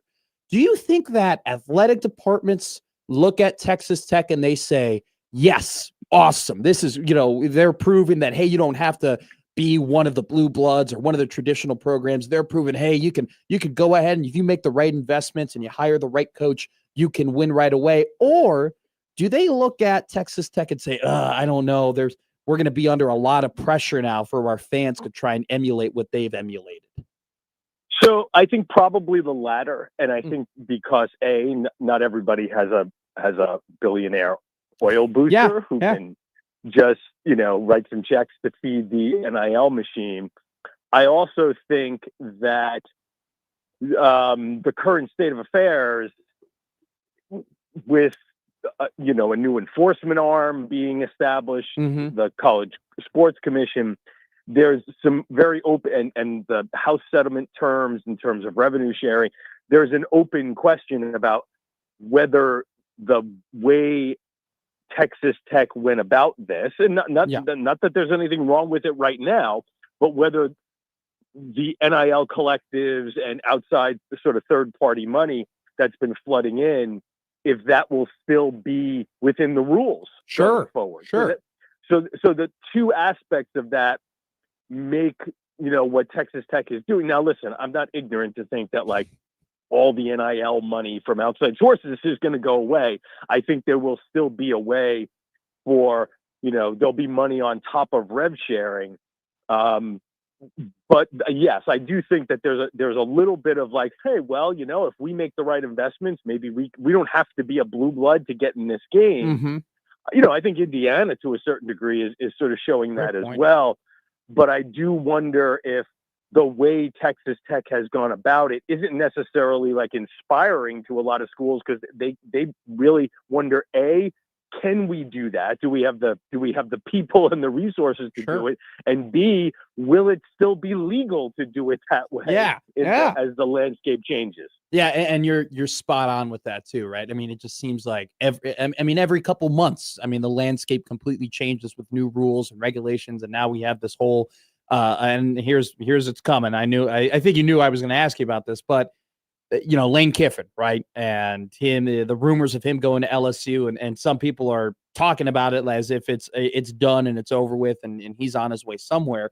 I got to ask you this though. I'm not going to ask you, was Lane going to go to LSU, Ralph? But I'll ask you this: do you think this situation is going to get the powers that be to change the transfer portal schedule and change when that window is going to happen? Because this is quite a ridiculous situation, in my opinion, that you have a head coach like Lane Kiffin, who has worked so hard to get Ole Miss to this moment, to have an opportunity to potentially win a national championship. And now when he's making the best decision for himself, he might have to abandon his team. Do you think this will be enough for them to once again change the transfer portal window? Well, they just did. Yeah, exactly. January. And, for coaches who complain about the calendar, it's not like they are completely without responsibility for this calendar, because there was suggestions that, hey, why don't we kick the transfer portal to the spring, right? And just, your transfers come in next semester, right? Yeah. They come in, they show up in the summer, right? Because that's when the school semester ends. And coaches, other than some in the Big Ten, refuse that because they want their players in by spring practice. Yeah. So, I don't think coaches get to abdicate responsibility for what this system and what this calendar looks like, despite what Nick Saban might say. So do I think there could be changes?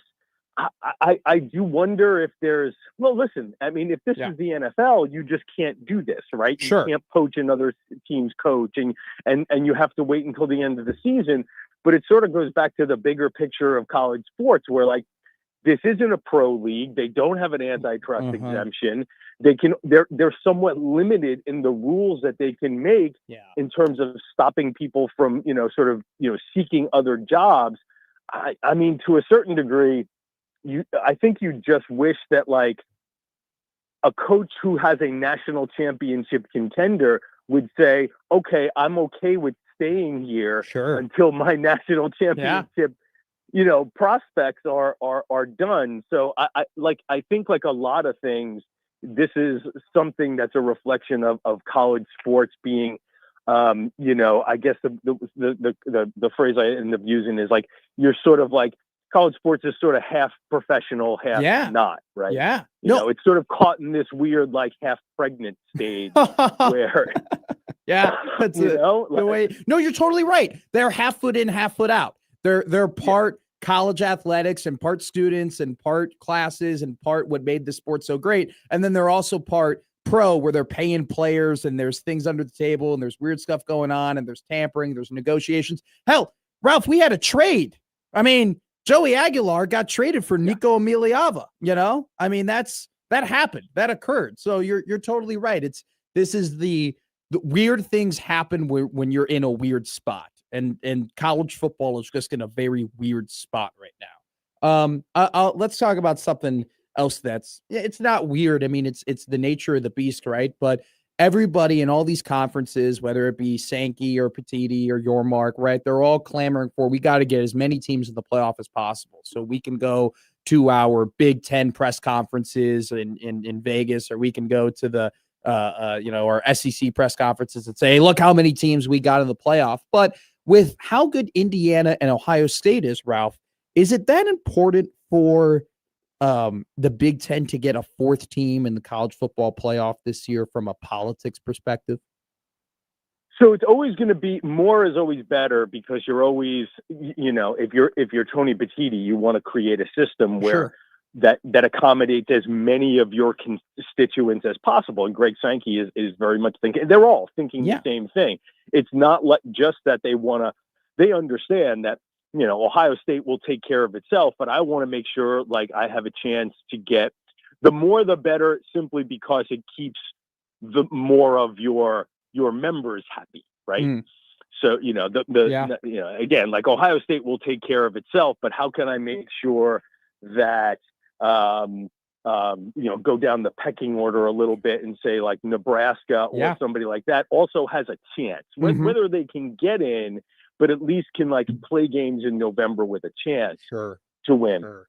But I will say, like, to a certain degree, I think you're right that at the end of the year, who holds the trophy to a certain degree means as much as how many teams you get in for your conference.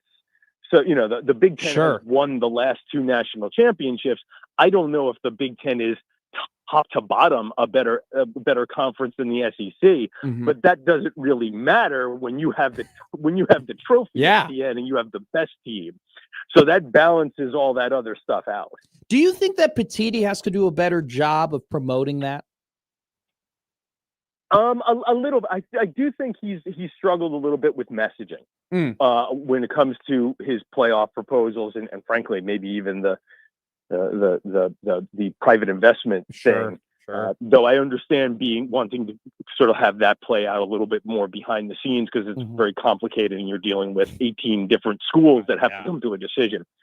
I do think they have done a bit of I don't think they've done the best job of conveying why automatic bids are better, conveying why a possible 24-team playoff. And listen, I don't know if I'm down for 24 teams too, but I guess what I would say is when I do my reporting and talk to people behind the scenes, I hear better explanations and arguments for the AQs and a bigger field than I feel like they make in public. Okay.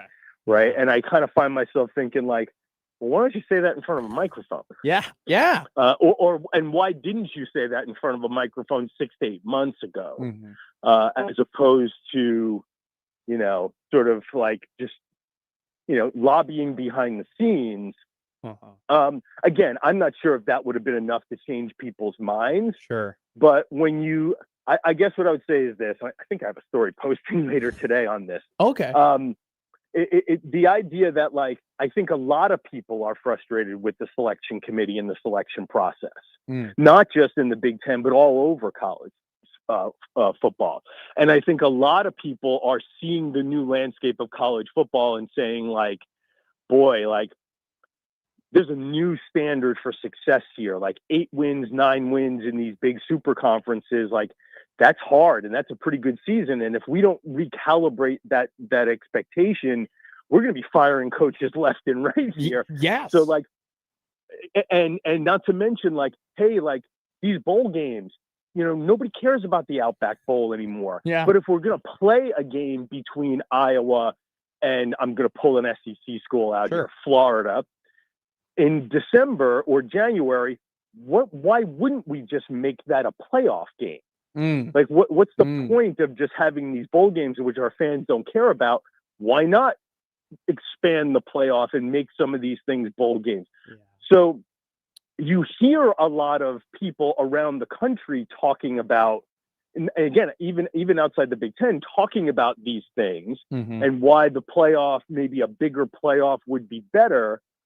So like, I'm not sure. So it's almost like they're advocating for something that the Big Ten is pushing for without even realizing it. Sure. Again, like I just think that like the new landscape of college football, the idea of having like a supersized playoff is, I think, a reasonable discussion to have. The problem is it's very jarring for people who have loved this sport for a long time to even consider, hey, 24 teams, what are we doing here? Like, and I'm not saying like it's a great idea and it's something that should happen, but I do get like the discussion probably needs to happen on a more like, on a more thoughtful level.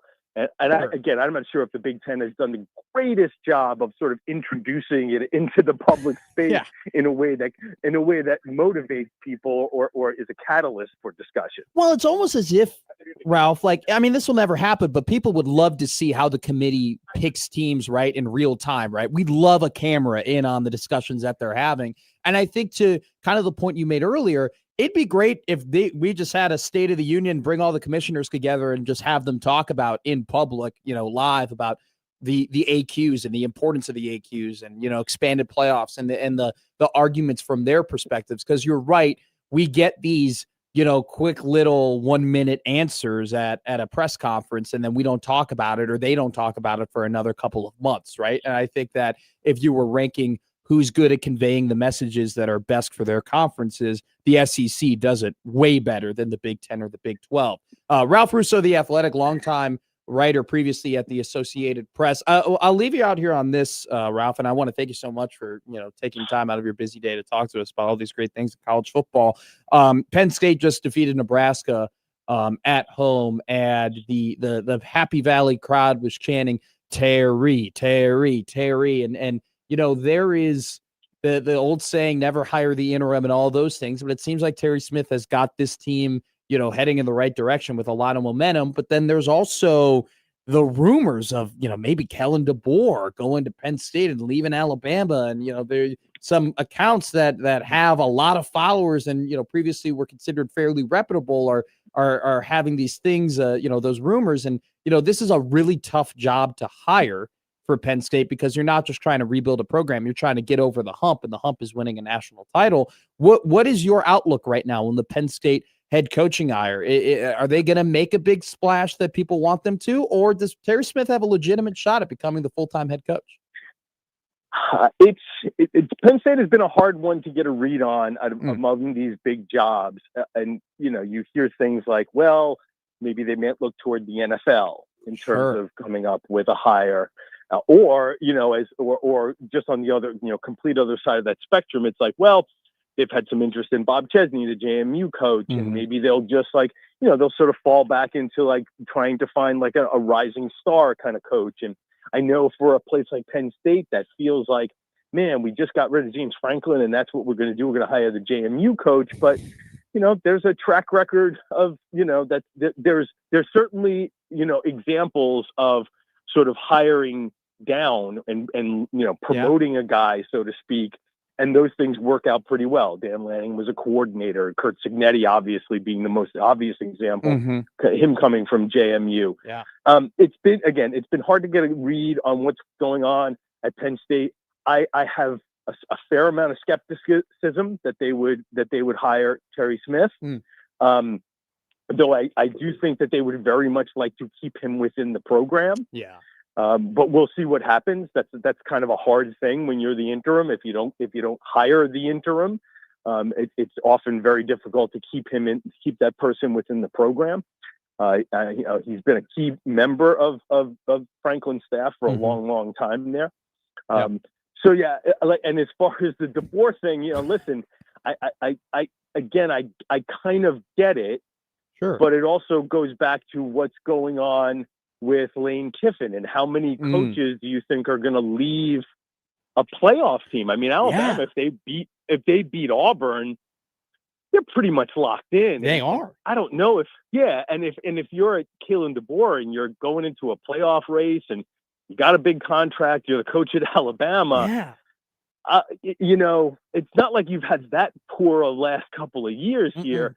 I just don't know if you give that up to then rebuild at Penn State. Because, no matter what happens at Penn State, listen, Penn State's a really, really good job, but you're going to walk in there under circumstances that suggest there's a bit of maybe not a rebuild, but a reset, right? Yeah. A lot of those guys are going to the NFL. They're really good players. I mean, as you guys saw on Saturday, they still have a lot of really, really damn good players there. They do. Well, a lot of those guys are done and heading to the NFL. So you're probably looking at least a year to sort of recalibrate and reset the roster.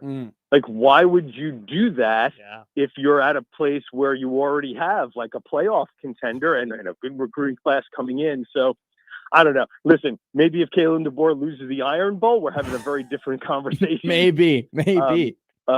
But like as we see with Lane Kiffin, like never say never to anything in college football. And another thing too, Ralph, it's like Alabama's got a better shot to win the national title than Ole Miss does. I mean, they probably should have won that Oklahoma game. In all honesty, I mean they outgained them and they outplayed them. They just couldn't keep the ball to themselves and they kept turning the ball over. I mean, it's so this whole saga of the transfer portal and the timeline and everything with coaches who are really, really good with coaches who are really good with really good teams with other really great jobs wanting to have them. It's wildly interesting, and it'll be a crazy last couple of weeks of the college football season. I can't wait to see how you write about it in The Athletic. I want to thank you so much for coming on the show today.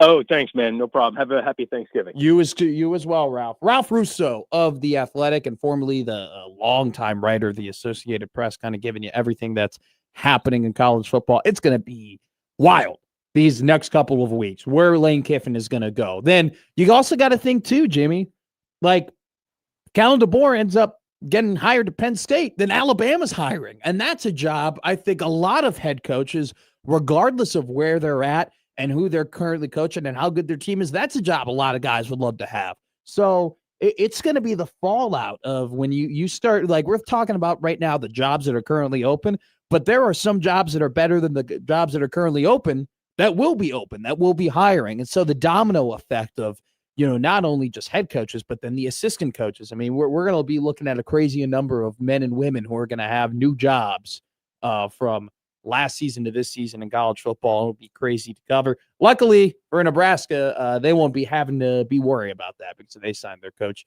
to an extension a couple of weeks ago that it'll look like a fine extension if Nebraska football ends up beating Iowa on Friday, and it'll might end up looking a different way if they end up losing to the Hawkeyes once again in the Matt Rule era when they take each other on Friday in Memorial Stadium. We got one more segment of what has been a very fun show. I want to thank everybody for calling in today and emailing in. We'll read a couple more of your emails, read a couple of your tweets, and if you want to call in, last shot, Coming up next, 402-951-1620 The Zone. Don't go anywhere. Gary and Matt on 1620 The Zone.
Well, Shedeur Sanders got a coach fired.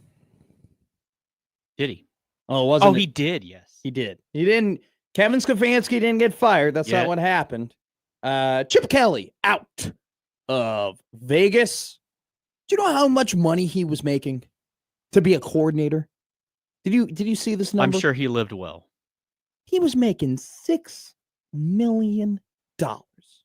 To be bad at his To job. be bad you could at his pay me half job. of that and I could be worse. To be terrible at his job. It's crazy. Shedeur Sanders did what he needed to do yesterday. He passed for over 200 yards. He had a couple of touchdowns. Good for him. Good for the Cleveland Browns. We've seen this movie before. where a Browns quarterback, young Browns quarterback that was polarizing in college, steps onto the field and wins the Browns a game, and then we think, oh my God, he's going to be great, and then we see what happens. I'm hoping for Shedeur the same fate that happened to Johnny Manziel does not happen to him. But we will see. It was a good performance for Shedeur in his first game as a Browns quarterback. That will be an insufferable story that we will follow throughout the year, even though the Cleveland Browns are not good at football and they haven't been good at football. Hey, Northwestern Wildcats had a big win on Saturday, Jimmy Chavez. That was fun. Thank you. But I was hoping another former Northwestern Wildcat was going to hook it up for me, because the Bears are the king of the North currently right now. They're 8-3.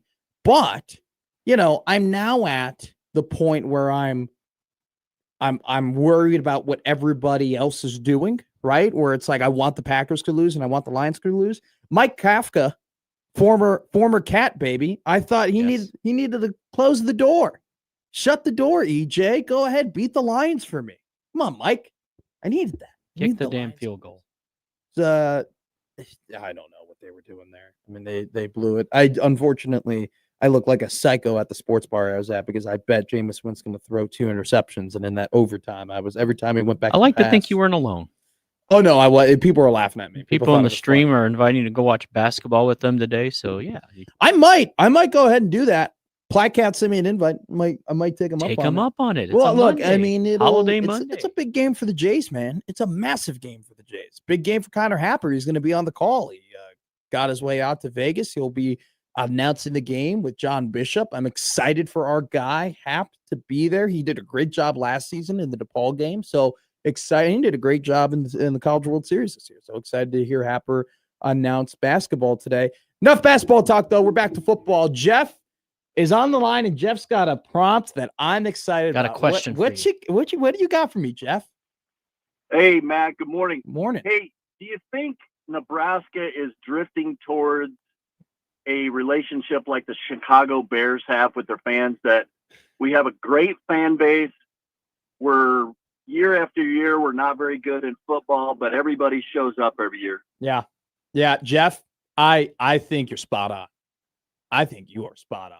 I think you couldn't be more right. I appreciate the call and I appreciate the prompt. I'll tell you this. The reason why I like Nebraska football so much is that it reminded me of the Bears and it reminded me of the fandom. So I knew you were home. Well, it is, because it's a fan base that loves it's a fan base that loves the team, but it's also a fan base that loves football, right? There are fan bases that like love their team, but they're not football. Right. Like they're not like I make pilled. jokes, but that's part of the reason why I love living here, because it reminds me of home minus the weather. Yeah, I mean, it's a fan base much like Chicago that loves not only their team, but it loves the sport. It loves the game, and it's very smart. And also too, it's a fan base that has been tortured and heartbroken, and yet remembers the incredible memories. No one will ever forget 94, 95, 97, just like no one will ever forget 85. And you're always chasing that high, and you're always chasing that moment. And even though that both programs have given you less and less reasons year in and year out to care and to be passionate, and haven't rewarded the loyalty that you might have back, or that haven't rewarded that loyalty back to you, you still show up. You still go to the games. You still buy the jerseys. You still cheer for the teams. You're still invested. And so they suck you back in. And also, too, the mirroring that they've done over the last couple of years of hiring new coaches, getting fancy, shiny new quarterbacks, having some hope restored, having the roller coaster of thinking, oh, we're back, and then maybe you're not back. They've both gone through it. Now, hopefully the Huskers can go ahead and start winning some more games like the Bears. I would love for the Huskers to get to 8 wins like the Bears got to 8 wins yesterday. But they're very similar. They're very, very similar in that regard. And it is kind of crazy that, they both got Nebraska got Dylan Raiola, 5-star quarterback. That might as well be akin to the Bears getting the number 1 overall pick and taking Caleb Williams, right? And then going through the ups and downs and struggles of watching a new quarterback take his lumps. They are very similar fan bases. Why I enjoy them both. So there you go. Great call, Jeff. Great prompt, Jeff. Let's see here. There was a tweet on the J-Tech Construction Zone Twitter feed. that now I can't get to. Where is it? Ethan tweeted in. This was it. Ethan tweeted in and goes, I knew as soon as I saw win or loss, some boomer would comment on Matt jumping around with the fellas before opening kick. I liked it. I enjoyed it too. I thought it was fun. For a second, I was like, they're going to win this game. What is that? They are pumped. He's got juice. It was everything we thought that, they're going to go there, play well. All right. All right. Well, they got to bring the juice on Friday. They're going to need the juice on Friday. It's going to be a tough matchup. Gary will be back, not in studio, but he'll be back tomorrow, and we'll give him. He'll be here from the Miami. I'm excited. We'll get Gary's full thoughts tomorrow on what happened on Penn State and his full thoughts on what will happen on Friday. It's going to be an uphill battle, and it's going to be a massive, massive game, and a lot of things are going to change in Nebraska football dependent on what the result of that game is going to be. So I cannot wait. It's a short week. We only have 2 more shows because it is feast week. So happy Thanksgiving to everybody. Have a show on Thursday? No, we don't have a show on Thursday. We don't. But we'll have a show tomorrow and show on Wednesday, and we can't wait to be here. 20 hours. We will see you soon. Huskers going to bring the juice on Friday. But there's no doubt Connor Happer's bringing the juice on the call today for the Jays in Vegas, 1 o'clock here on 1620 The Zone. Creighton taking on Baylor. John Bishop, Connor Happer will be on the call, but Hap will be up next on the crossover here on 1620 The Zone. Thanks for listening to Gary and Matt.